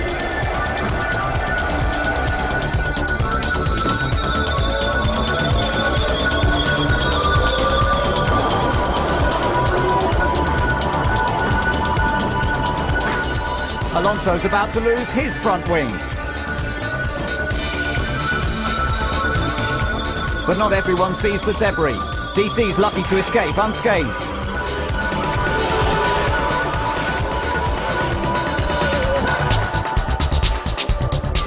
Barrichello and Alonso pit for new nose cones.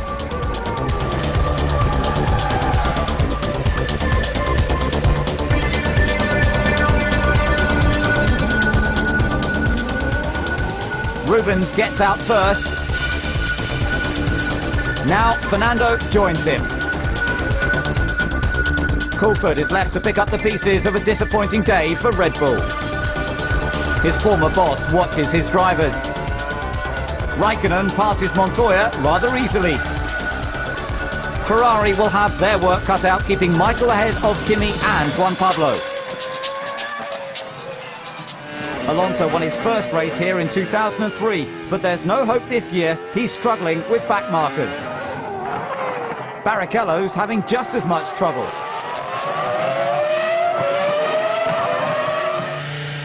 Alonso makes his first scheduled pit stop and takes on more than he bargained for. It's not a good day for Renault. He rejoins behind Kimi, but he is a lap down on the Finn. The heat is on, but McLaren are cool under pressure. This is Kimi's big break to reduce the gap, with Alonso well and truly out of the points. It's pit stop time again. Kimi is really pushing Schumacher. Ferrari, get ready. Michael is in. Kimi has clear track ahead and gets the hammer down. But Ferrari have turned Michael around pretty quickly.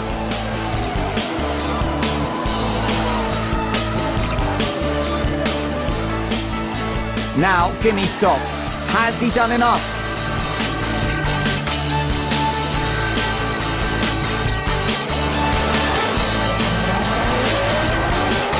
It's a good, clean stop, and he gets out well ahead of Michael. But this wasn't on the tactical agenda. Montoya slows.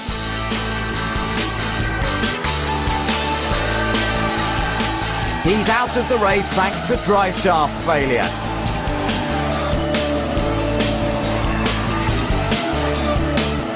While one McLaren leads the race, the other rues the team's poor reliability record.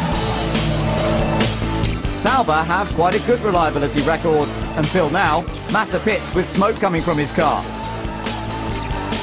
His spark coils are overheating, but it doesn't stop them refueling.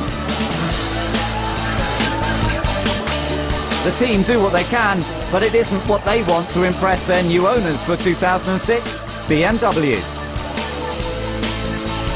Teammate Villeneuve is not as lucky. The same problem damaged other components, but he's got further to walk.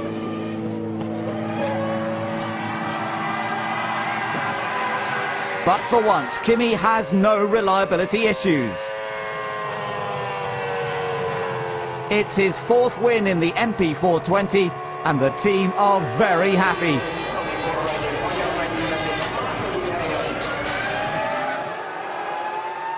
Schumacher makes the podium for only the 5th time this season, with brother Ralph taking his first of the year. But Fernando has little to celebrate. It's the first time he's finished a race outside the points in 2005. Trulli was happy with 4th after the first lap incident. Poor tyre choice made life difficult for Button, while Heidfeld and Webber finished 5th and 6th. But Kimi is glad to be back after his non-finish in Germany. It feels good, of course, and the best way to go for holiday, so I'm not complaining. Obviously in July I started with 22 points gap. Now after 4 races I have 26, so has been a good month. Hopefully in Turkey we can take some more points. Kimi has cut the gap to Fernando. Trulli moves back up to 4th, and teammate Ralph is now 6th. Renault are out of the top 8 in Budapest, so McLaren are only 12 points behind. Ferrari remain 3rd ahead of Toyota. Asia in the east and Europe in the west. Istanbul is the only city in the world which is spread over 2 continents. The meeting point between the Occident and the Orient is an exotic blend of tradition and modernity. Really fantastic. You can see everything in one track. You can see Suzuka, you can see Spa. Could be my favorite track in Formula 1. Welcome to Turkey! Kimi is the first to take pole position for the Turkish Grand Prix. Istanbul has been the capital of 3 great empires. Now it joins the Formula 1 fraternity. Kimi Räikkönen will lead the field from the grid, followed by Giancarlo Fisichella. Then Fernando Alonso, and completing the Renault and McLaren lineup, it's Juan Pablo Montoya. Expectations are high. The circuit has the potential to provide some excellent racing. For the first time in Turkey, they're off. Raikkonen surrounded by the Renaults, and Fissy does it. Massa's got problems at the back, and Michael can do nothing to avoid the flyaway front wing. The championship battle takes to the track, but Fernando can't make the move stick.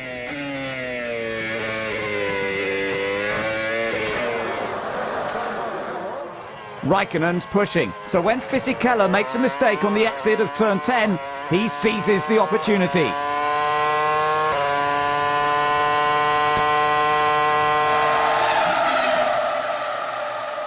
Now both Renaults are going for it. The McLaren is engulfed.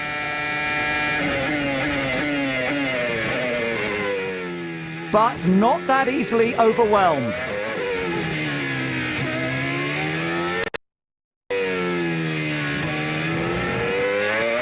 Alonso rarely misses a gear. But his teammate is holding him back.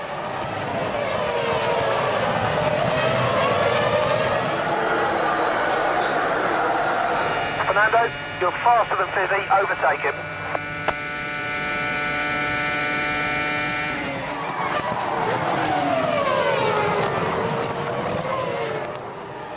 Button qualified 13th, and now he's giving Coulthard some serious hassle.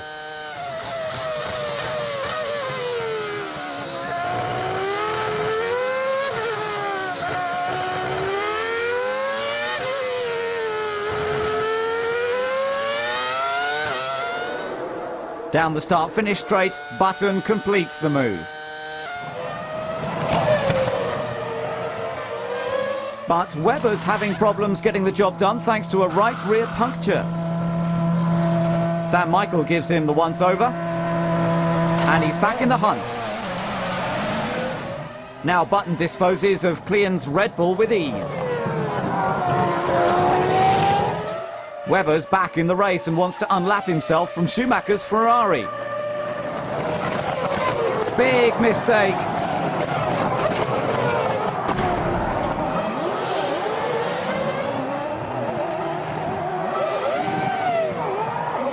At some point at mid-corner I got a bang from the rear. I haven't seen the videos about it, but I would suspect that he wasn't really next to me to take the corner. I got really well in there in the braking area. Then I thought he's coming across, and I'm trying to get back out then, and then I couldn't get my front wheel back out from behind his rear wheel. So sometimes, even when he's in the he doesn't like to be overtaken. So, but that's why he's probably a good champion. In his position, I don't think how much sense it made to go for an attack like this, because one lap down, you're never going to make up this ground. Button's making up plenty of ground as he's yet to pit.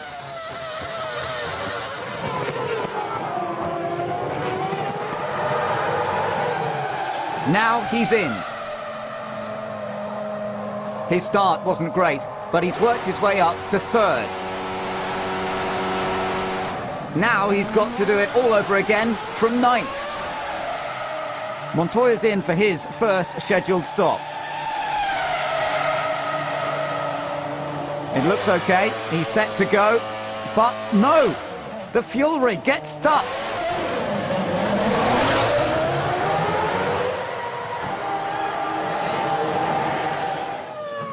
It's a disastrous day for Williams. 2 punctures for Webber, his collision with Schumacher, and now Heidfeld suffers a right rear tyre failure.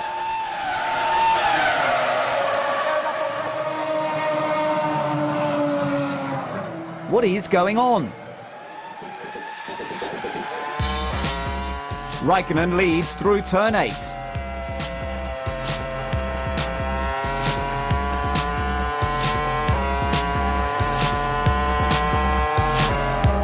Kimi has Montoya between himself and Fernando. Can the second round of pit stops change that?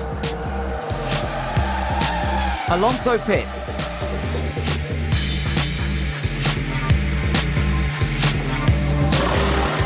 But there's more trouble with back markers. Montero and Montoya get in a tangle.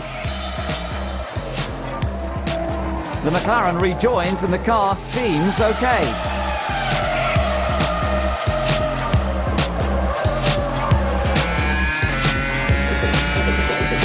But running wide at turn 8 gifts second to Alonso.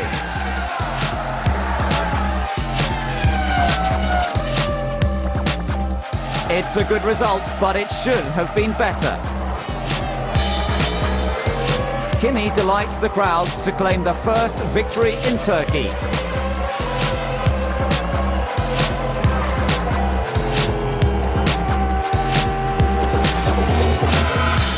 Alonso finishes second. But Kimi's confused. Went on the last lap then, because Montoya was second.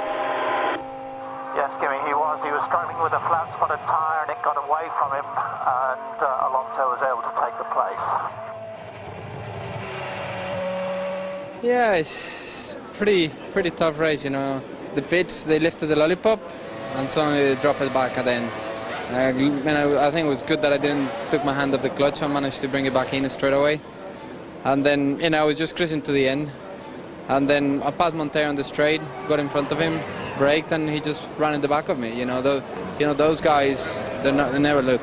Montoya passes me and he just comes back in front of me on the braking zone. We talked so many times about not moving on the braking zone, and the first thing he does, at two laps to the end, while he's fighting for second place, he just puts it in front of me.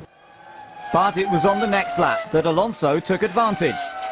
Until the last lap you never know, and it's true that I overtook Montoya thanks to this, but also because I was there. If I was 1 minute behind Montoya, he had the space enough to finish second, so I pushed all the race and this paid off at the end. The finishing order was different to the grid, but Renault and McLaren still occupy the top 4 places. Button finished 5th, while Dornbos gets his best result so far. Kimi has taken 2 points out of Alonso's lead, and the McLaren is looking increasingly like the car to beat. The Italian Grand Prix would have been Nick Heidfeld's 100th F1 race had it not been for a testing accident the week before. He will be replaced by Williams test driver Antonio Pizzonia. But another engine change for Kimi Räikkönen on Saturday means he will relinquish pole with yet another 10-place penalty. So what should have been an all-McLaren front row becomes a possible Renault gain. The fastest circuit on the calendar is home to Ferrari and their devoted fans, the Tifosi. But there's little for them to smile about, with Michael Schumacher's 6th and Rubens Barrichello behind in 7th. With its long straights and tight corners, the circuit is a challenge for the most powerful and reliable engines. Kimi's penalty elevated Alonso and Button, but they can do nothing about Montoya ahead.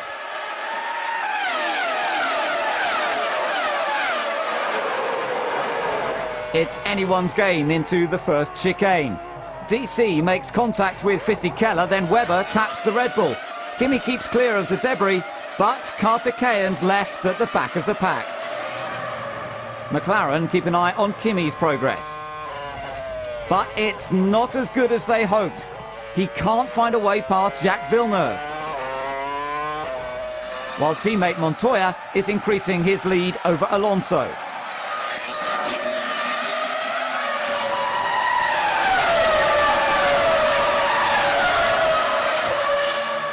Fernando is in for his first stop from second.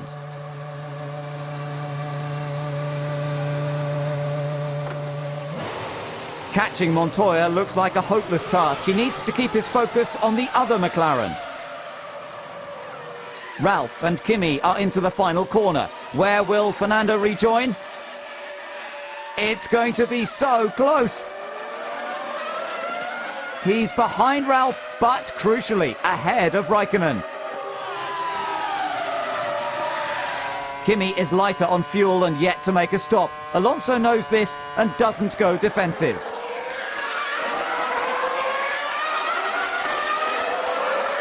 Fisichella's in from second. He's doing well after lining up 8th on the grid.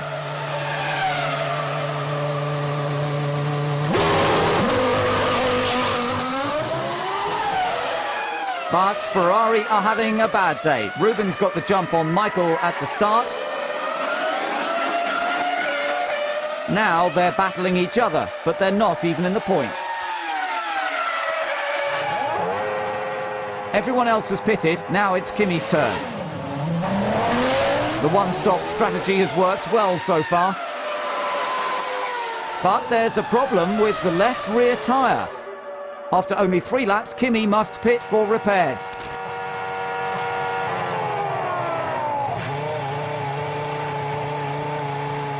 The damaged tyre is replaced and Kimi can rejoin the race, but his championship charge looks to be in the same state as his tyres.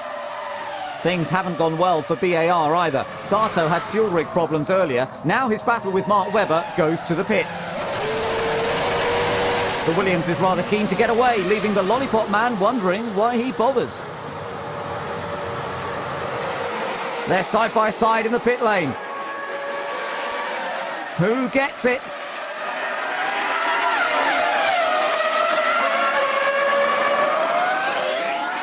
Into turn 1, it's Webber.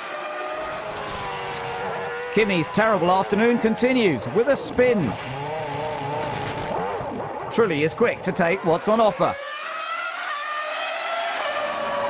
But Kimi is a fighter, and there's more points up for grabs.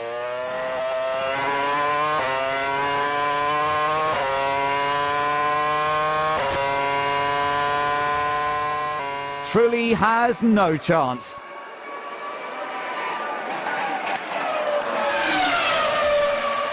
But there are concerned looks at Michelin. And here's why. Montoya has the same problem with his left rear tyre as Kimi. The race leader is struggling with grip. Will he pit and hand the win to Alonso, or can he make it to the end of the race?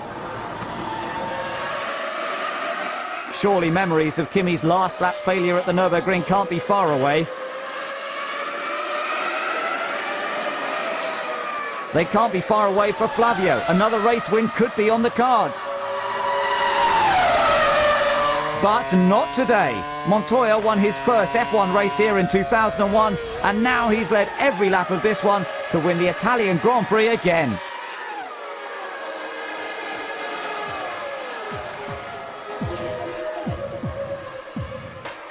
"20 cars started and 20 cars finished. No points for Ferrari, and without his tyre problems, Kimi could have been second.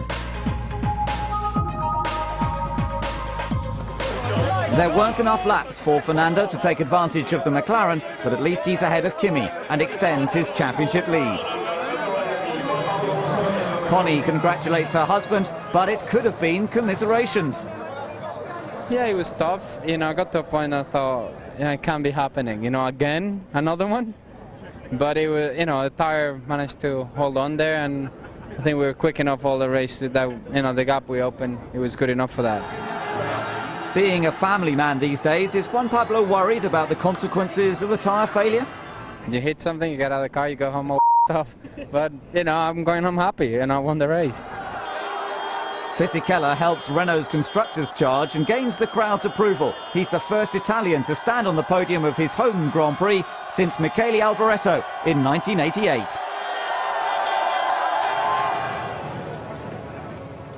The historic Belgian Grand Prix at Spa follows straight after Monza. The final round of the European season brings the news that Red Bull Racing have purchased 100% of the shares in Minardi. The team, founded by Giancarlo Minardi, made its Formula One debut in 1985. Over the years, they've struggled financially, but have always raced with dignity and to the maximum level possible, whilst maintaining the spirit of the sport. One of the team's highest points came in Australia 2002, when Mark Webber finished his home Grand Prix in 5th. Minardi has demonstrated a remarkable ability to spot talented young racers and prepare them to become race winners, such as Jarno Trulli, Giancarlo Fisichella, and, of course, Fernando Alonso started his F1 career with Minardi in 2001. 4 years on, he's a little less fresh-faced, but he's on the brink of becoming Spain's first Formula One world champion. But it was Fisichella that should have followed the McLarens on the grid had it not been for an engine change on Saturday morning. It's the first wet race of 2005 and Montoya's on pole for the second time in a week. Kimi's under threat from Trulli. Alonso tries to go round the outside while Montoya has it all under control. They've made it round La Source safely and already Juan Pablo is pulling away.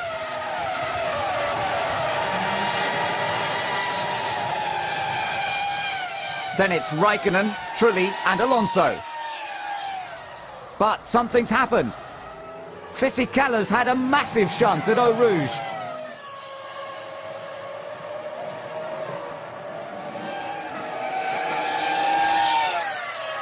He had a good start after his 10th-place penalty, but lost it at the fastest part of the track.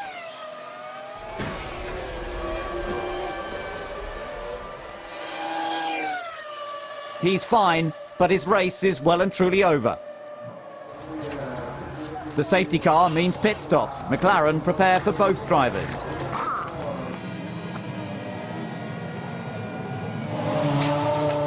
Montoya's in first and stays with intermediate tyres and takes on fuel. But the rest of the cars still haven't made it into the pits, thanks to Kimi. Now the safety car is in. Montoya has an easy lead, but it's Kimi that needs to win the race. Villeneuve didn't pit and is up to second, but quickly falls back to fourth.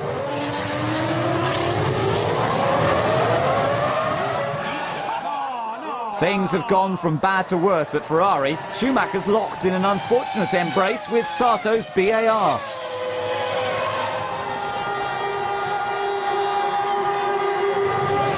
Michael is furious. He had hoped to exploit the adverse weather conditions, but Sato, with cold tyres and cold brakes, could do nothing to avoid him and will receive a 10th-place grid penalty in Brazil for causing the accident. Takuma is keen to give Michael a little more space off the track.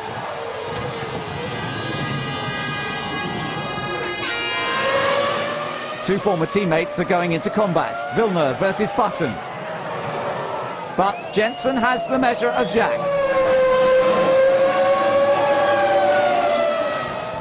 Toyota have got problems though. Ralph made the change to dry tyres too soon, and this was the result.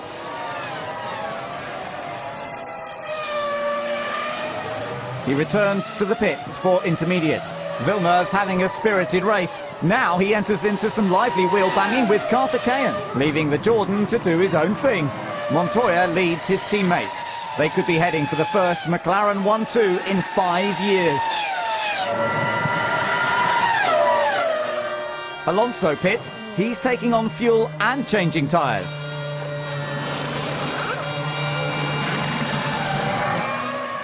While Kimi is stuck in traffic and losing time. He's kept on pushing, and now he pits. His tyres are almost slicks.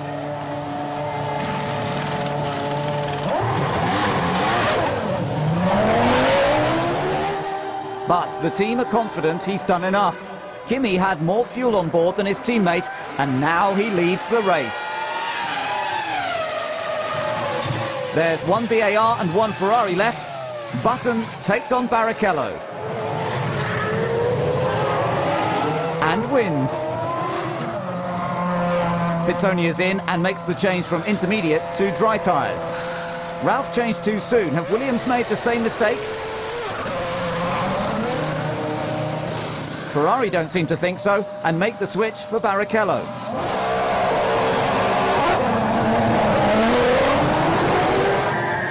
Renault couldn't decide whether to lose time changing to dry tyres, but the pace of Klian's Red Bull suggests they should have.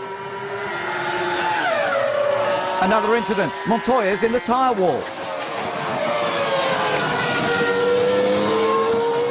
Pitsonia was trying to unlap himself on dry tyres, but collided with the McLaren. leaving Montoya to stand back and watch as his teammate takes the last few corners towards another victory in Belgium.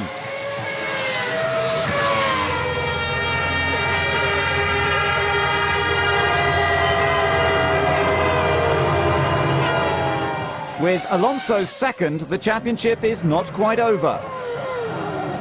Not just yet, anyway.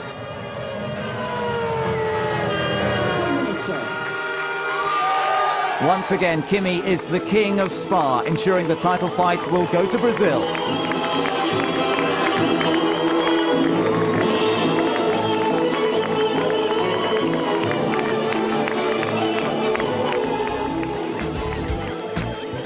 Button was third, Villeneuve sixth. Montero rounds off the top 8, while Red Bull get their first engine failure of 2005 for Coulthard.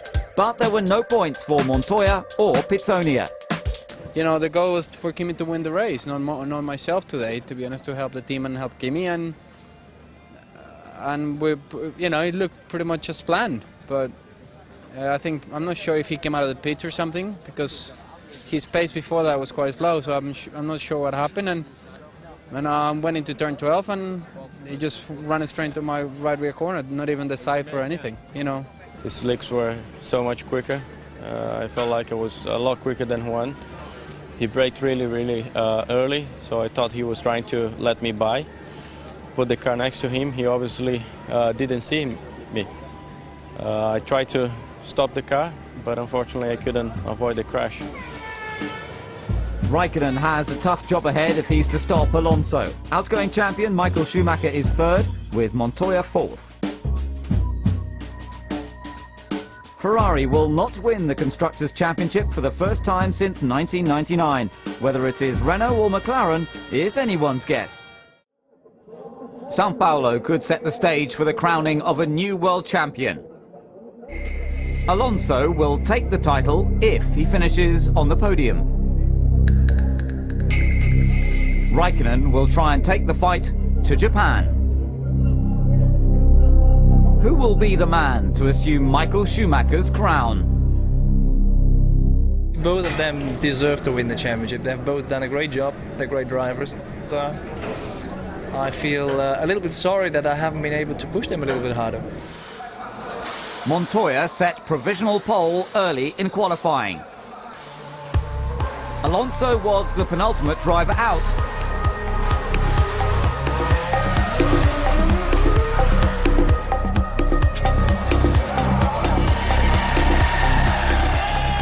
And he went quicker. But what about Kimi? The last man out made an early mistake. 0.7 of a second is the difference between the front row and the third.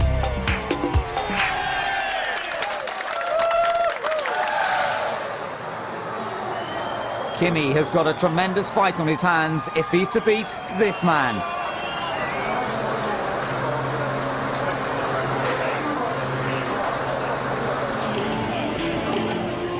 The top South American driver in São Paulo is second-placed Montoya. He could be the man to spoil Alonso's party. But Fisichella is just behind in third and has a crucial role to play. Kimi has it all to do from fifth. He needs to win. While Alonso has it all to lose from pole. He must finish on the podium if he's to become champion. The lights are out and Raikkonen easily disposes of Jenson Button. He's quickly on Fisichella's tail.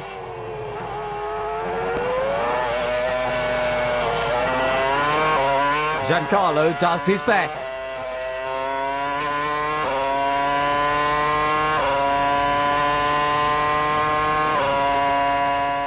But Kimi's all over him.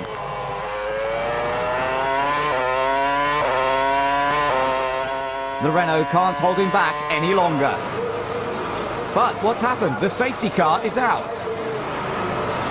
Pitonia's getting out of a badly damaged car. Antonio headed straight for the space in front, but was hit by a charging Coulthard and speared into his teammate Webber.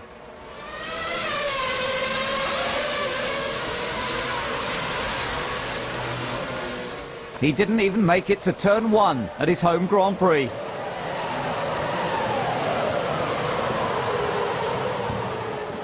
It marks the end of a disastrous weekend for Coulford. Webber, however, makes it back to the pit lane, and Patrick Head remains optimistic. He's not the only one keen to resume racing. The McLaren is right on the back of the Renault's rear wing. But Alonso remains unfazed. The green light to start racing has been given. Montoya is closing on the leader just like in 2001, but Fernando won't be intimidated and he needs to play safe. A small slide and Alonso is compromised.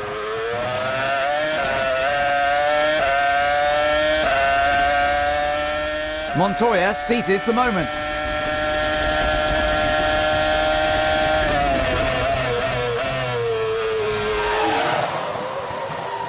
Juan Pablo is edging away, but Kimi is stuck behind Fernando.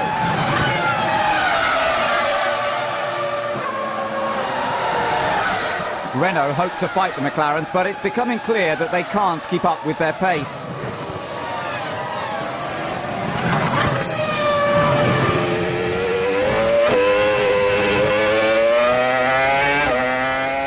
Trulli's had a frustrating weekend. An engine change on Saturday, a near miss with Pizzoni at the start, and only now he manages to overtake Karthikeyan for 12th.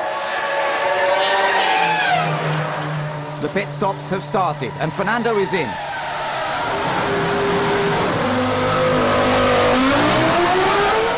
Five laps later and it's the leader who stops. Kimi's able to stay out much longer than Fernando. He had more fuel in qualifying. This is where he can make the difference.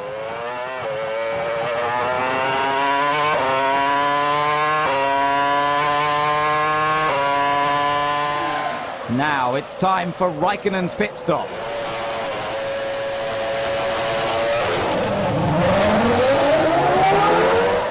There's Montoya. Kimi's not managed it. He's ahead of Alonso, but this is not what he wanted. Even with Kimi in front, Fernando is in the right position for the title. Dornbos was running well until a broken oil pipe forced him to a smoky end. Barrichello and Button will be teammates next year, so there could be some psychological games at play. It's time for the second round of pit stops. McLaren versus Renault. Lap 48 and Alonso is first in. 6 laps later, Montoya stops. Once again, Kimi stays out longer.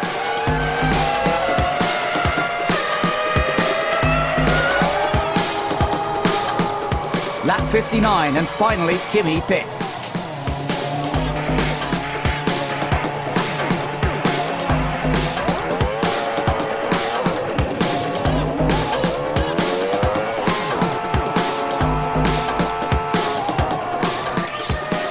There's nothing in it.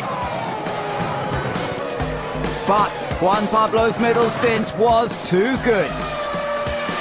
Flavio's relieved that it's not the lead, and Fernando is third, right where he needs to be.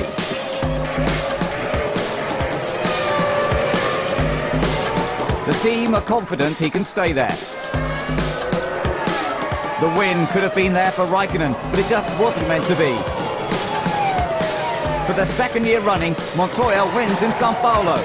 But McLaren's first 1-2 since Austria 2000 pales into insignificance in the light of this man's achievement. Fernando Alonso is the youngest Formula One world champion.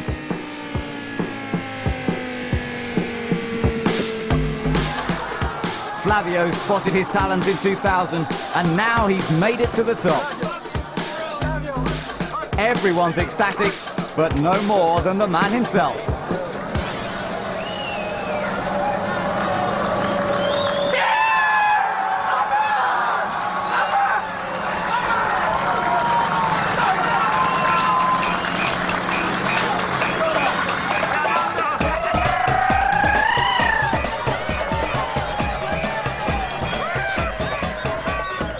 McLaren reached their 40th 1-2 finish and Michael gracefully gave up his title, but is sure to do his best to reclaim it next year. He's not the race winner, but today belongs to Alonso. I think I'm extremely happy, and it's a very emotional day for me.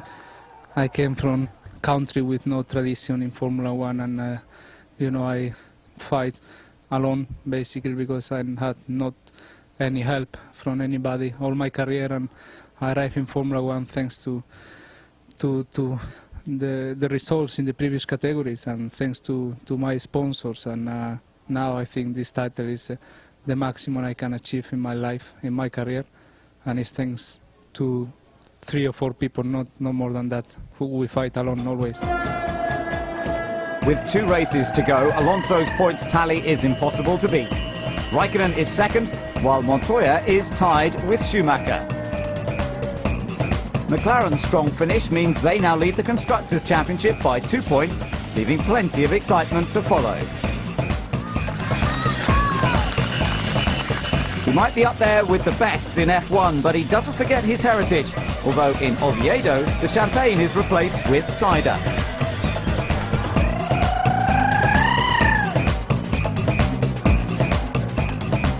All eyes are on the new champion, but it must be difficult for Kimi to stand on the podium knowing he came so close. Of course we're disappointed not to win it, but we knew that already quite many races to go, that we need so much luck to win it, and the luck hasn't been really on our side this year, so if it would be closer then yes, but now we knew it before, so okay, it's not nice to lose it, but he deserves it, so. For once, the paddock is in agreement and everyone wants to congratulate him. Fernando did a very good job to win when he could and finish ahead when he, finishing the podium and always scoring the points. He pretty much only did one mistake in Canada, the rest he was always there.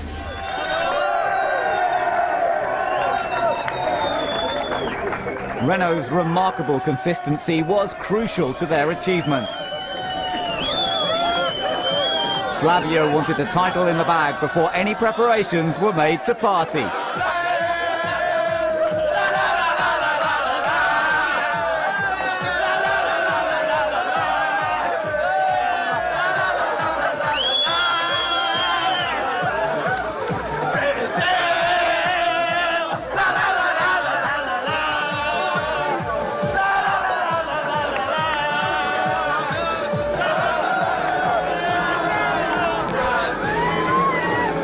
But while the celebrations continue long into the night, Fernando takes a moment with his dad to try and take it all in. After the partying in Brazil, F1 moves east to Japan. 2 drivers, if you would stand for a moment and shake hands. I have been asked. Alonso's the champion, but McLaren seem to have had the faster car in the second half of the season. Does Kimi feel robbed of the title? It's always easy to think that way, but the fact is that we were not consistent enough. We had too many problems with the car, so that's why we didn't win the championship maybe, but okay, we have a quick car, and hopefully next year we can challenge for the championship and try to win more races. The Finns have provided 2 world champions in Keke Rosberg and Mika Häkkinen. Were they an inspiration to Kimi? I think so. I never had any heroes. Of course, I was hoping for the Finnish guys to have good results in Formula 1, but that's about it, really. I ended up in Formula 1 in 2001. A big part of that was Peter Sauber to give me a chance to come, and then my manager to help me from go-karts to the Formula Renault in England, and then to Sauber. So really the story in a short way, and I'm very happy to be here. Whether it's Formula 1 or rallying, Finland has produced a high number of top-level racing drivers like Mika Salo and JJ Leto. What is it that makes them so quick? Maybe something that many families living on the countryside in Finland, and then you have a chance to go on the field with the old cars when you're 10 years old or 11, 12. So for sure it helps you to learn driving the car and handling the car. So I guess it's part of that campaign. Atrocious weather during qualifying really shook up the results. Many of the top runners went out in these conditions. Montoya will start 18th, Kimi 17th and Alonso 16th. So where does that leave the Constructors' Championship? For me, it's much more important to win the Drivers' Championship than the Construction Championship, but for sure that for the team and for Mercedes it's important to try to win it, and I think so we have the speed in the car. As long as we don't have any problems we should be okay and we should be able to win it, but you never know, so many things can happen. So. It's a Japanese car on pole position thanks to the weather, but the crowds only have eyes for one man. With his future in doubt, Sato needs to make an impression. Ralph stays first. Fisichella passes Button while the Red Bulls surround Sato. But Takuma makes a mistake and has to avoid the man set to replace him at BAR next year. Raikkonen is doing his best to make up ground from 17th. He makes a move on Pitsonia, but misses the chicane and loses several places. Someone's got bigger trouble ahead. It's Montoya. He's crashed in the final corner. The safety car will have to come out while the McLaren is cleared from the track. Villeneuve didn't appear to see Montoya, leaving Juan Pablo careering into the barrier. At least it's a short walk back to the garage. The racing resumes and Ralph leads Fisichella, Button, Coulthard and Webber. Missing the chicane leaves Alonso behind Klein. They've been having quite a battle, but Alonso's on the prowl and Kimi's waiting in the wings. Now Trulli takes centre stage. He's facing the wrong way on the track. Safety car standing by. A hopelessly ambitious move by Sato ruins Trulli's weekend.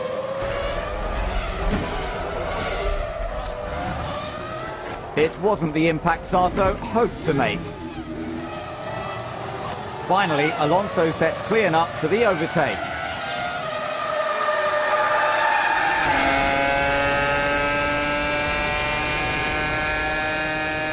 It's a clean manoeuvre that keeps everyone happy. The safety car has ruined Ralph's three-stop strategy. He'll struggle to retake the lead of this race. The new champion is in hot pursuit of the old one towards 130R.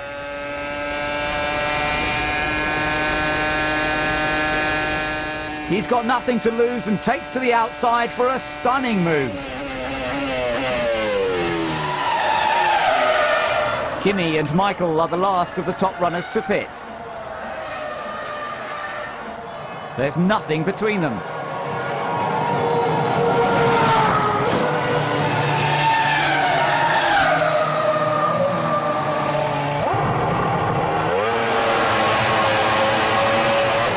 Kimi leaves first, but Michael's not got so far to go and maintains his superiority. Both have got ahead of Alonso.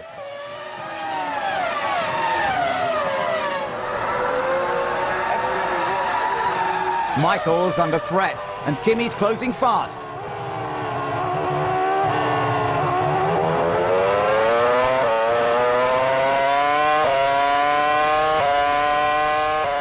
The Ferrari just hasn't got the speed and has to relinquish fourth.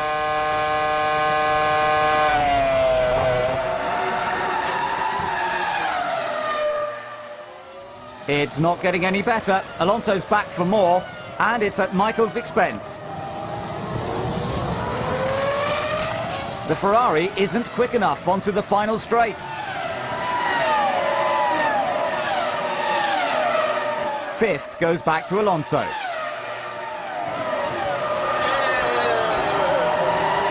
It's looking good for Renault's constructors' fight. Fisichella still leads the race.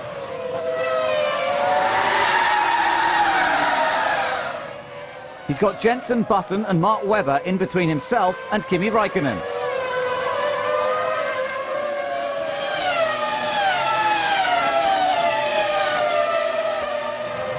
A misjudged pit stop for Albers results in a fiery moment for Minardi. Fisichella has already stopped. Now Webber and Button take time out. Problems for Button? In Monza, it was Webber and Sato side by side. Here, it's Button and Webber. But the result is the same. Advantage Williams.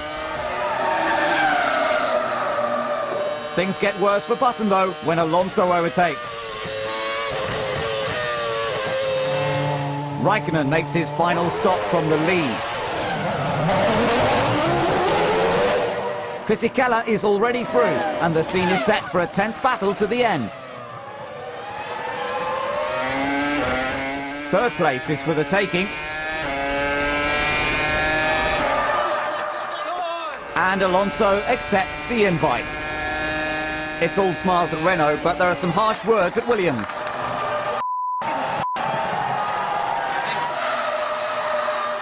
Kimi's on the prowl and his victim is Giancarlo. Come on, Fizzy! Come on! It's the final lap.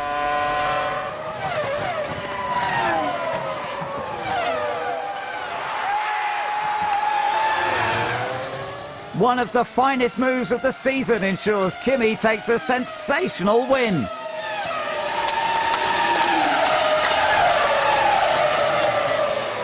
He started 17th and stormed to victory.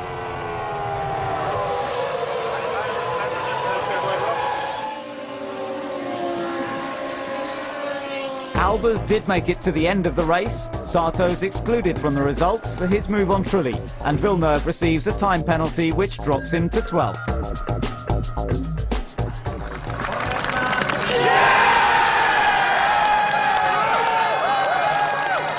That says it all. I think this is one of the best team wins we've ever had. Probably Kimi's best drive. Great overtaking manoeuvre. You know, it's not just that it was a good overtaking manoeuvre, but it was the last lap and probably the last opportunity.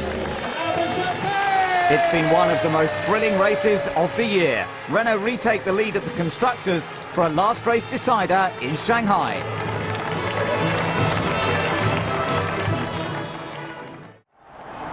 The final round of the season is also the final chapter in the history of several famous names in the sport. After 250 races, Jordan celebrate their last day in yellow before becoming Midland F1 in 2006. Pierre Dupasquier is a very popular man in the paddock, but takes a pragmatic approach to his departure. Every one of us leaving the paddock will say, oh, where is he? Oh, he was a good boy. Okay, that's fine, but you have no doubt about it, paddock will survive, definitely yes. Peter Sauber has been in Formula One since 1993, but next year BMW will take over the reins. Will today be an emotional race? Yes, I think so. I think so. One side is a normal day, daily business, but on the other hand it's very special, yeah.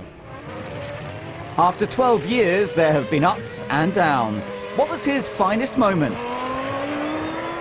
The best memory, I think overall the fourth place in the championship 2001 and the 6 podiums.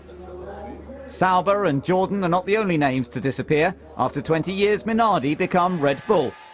Webber's 5th place in Australia 2002 must be their highest point. A couple of laps towards the end, everybody realised that Minardi was going to score points at my hometown, Mark's hometown, and we don't keep champagne. And they went out the back, the motorhomers, to get some champagne, but before they could even go looking for it, every other team in the paddock was already on their way down. And that's what this place is all about. It's a family. We're all one big family, and that's what I'm going to miss the most is the people. 1, 2,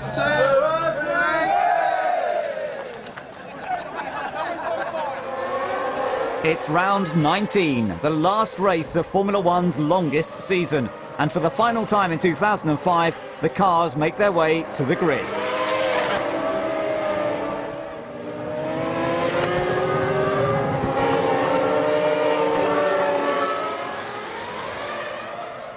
The Constructors' title will be decided here, but Michael Schumacher and Ferrari will not be collecting any silverware today.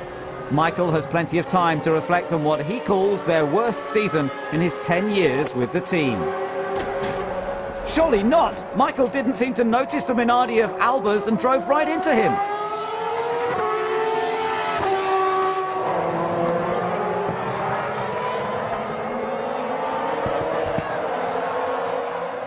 The FIA will want to take another look at one of the most bizarre incidents of the year.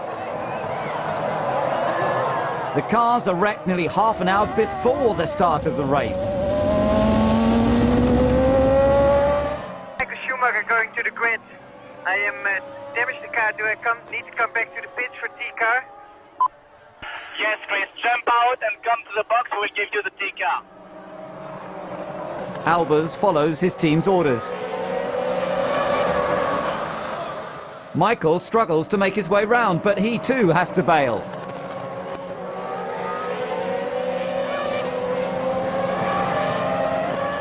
The team wonder what happened and what to do next. Time is ticking by. If the drivers are to make this race, it'll be from the pit lane. Who'd have predicted so much excitement before the start? There's still a Constructors' Championship to be decided. The last race sees the first all-Renault front row, thanks to souped-up engines.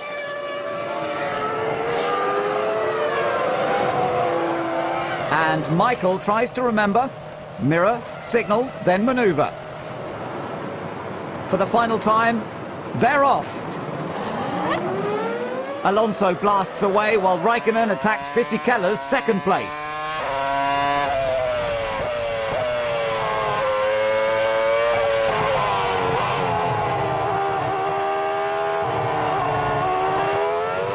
There's quite a queue behind Giancarlo, allowing Fernando to pull clear. McLaren hope their strategy can leapfrog them ahead, but they don't seem to be within striking distance. There's a dislodged drain cover at turn 10, but Montoya didn't see it in time. He's damaged his front right tyre.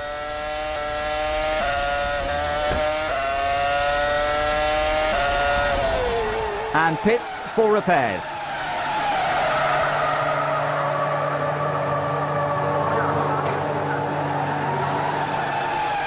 But the track needs some urgent attention as well. Giancarlo, the safety car was out because a drain came up on the exit at turn 10. You just need to be very careful on the exit at turn 10. They've taken it away, but I don't know if that means there's a hole there or something now, so just be very careful exit turn 10, mate. Bent Mailander didn't see this in his rearview mirror.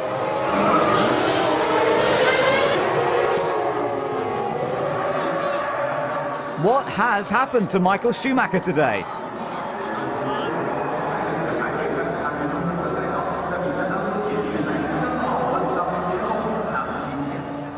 Patrick Four looks on in disbelief.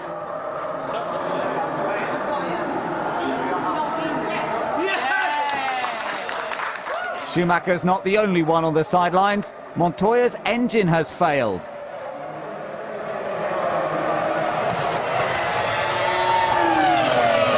Leaving Raikkonen alone to take on the Renaults and keep McLaren's constructors' fight alive. There's a massive crash further back.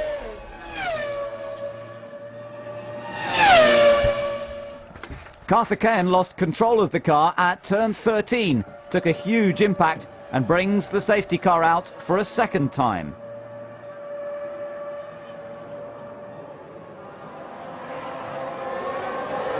Most drivers take the opportunity to pit.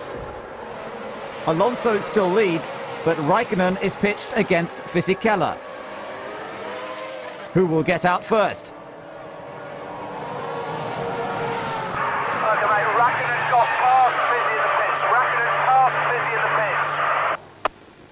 The stewards clear the remains of the debris and the racing can continue. Alonso leads, then Ralph, Massa and Klein provide a barrier against Raikkonen as they did not pit. Barrichello's been having problems with his tyres, so when he's put under pressure from the Williams of Webber, He slips right down the order.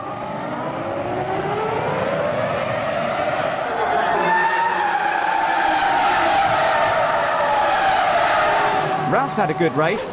He didn't pit during the second safety car period. This stop leaves him fourth, for the moment at least. Giancarlo, we have a drive-through penalty. We have a drive-through penalty. The penalty is for what we did in the pit entry, holding up, he said it's for obstructive driving in the pit entry. It no way affects the outcome of what we need today, mate, so don't panic, there's no problem. Renault aren't convinced by the penalty. And it hands third to Ralf Schumacher. An unexpected surprise for Toyota. The last day in a Minardi has been pretty rotten for Albers, and it gives Alonso a final scare.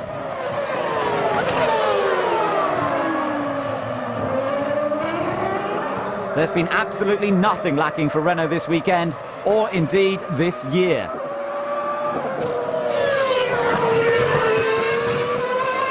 There may have been 2 safety car periods and a penalty, but nothing could stop them from winning the Constructors' Championship in Shanghai. Brilliant, Fernando, absolutely fantastic, mate, absolutely brilliant job. Thanks from Renault. We are the champions, we are the champions.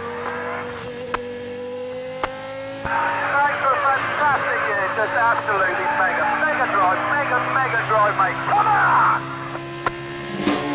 The team are right to compliment his driving rather than his singing. Ralf finishes third, Klian is a strong fifth, while Massa ends his last race for Sauber sixth.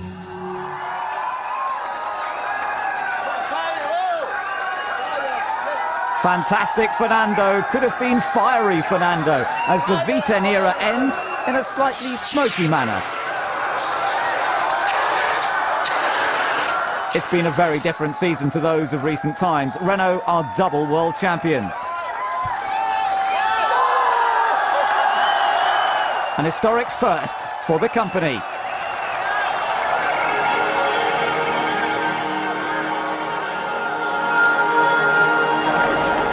So the sun sets on 2005. Alonso is champion, but it could have been Raikkonen. Schumacher is lucky to stay third ahead of Montoya. Button scored all his points in the second half of the season, and Montero certainly earned his most reliable rookie title. Wirtz scored more points in one race than several drivers did all year, but it's been disappointing for Sato. Robert Dornbos was the only driver not to score. The Constructors' title was decided by 9 points. The last time Ferrari finished third was 1995, but it's Toyota's best year so far. Jordan and Minardi scored points, but hope to move further up the grid with their new names next year.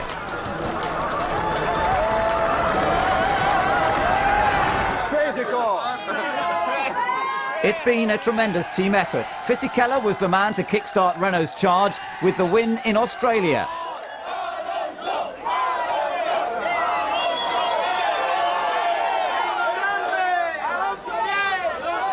Once Alonso was on the attack, no one could stop him from wrapping up the title in what some consider to be the most exciting season of recent times. Has it? I don't know.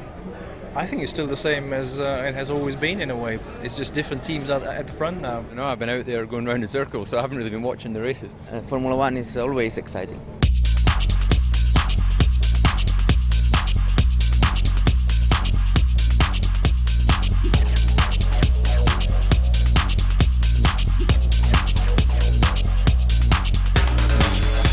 Lowest point. In Hungary, where I rolled the car, but it's all racing. One was Turkey, Spa, and Monza.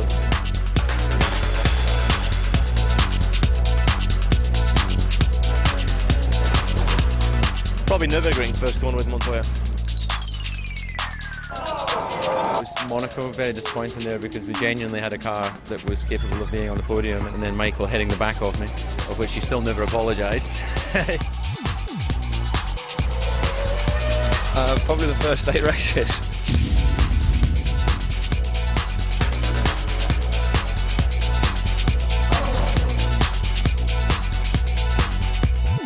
It's disappointing not to win the championship. Crashing with my teammate in Monaco, yeah, that was a low point.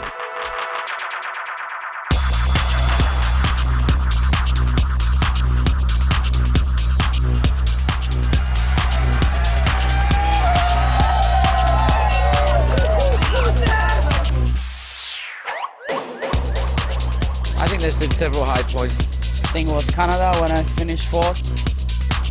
There was the points in Australia at the first race. When I found out that I was definitely going to be under.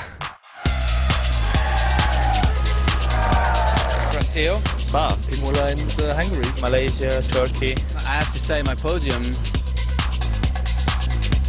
Well, exciting. I guess the championship has been fun to watch for everybody.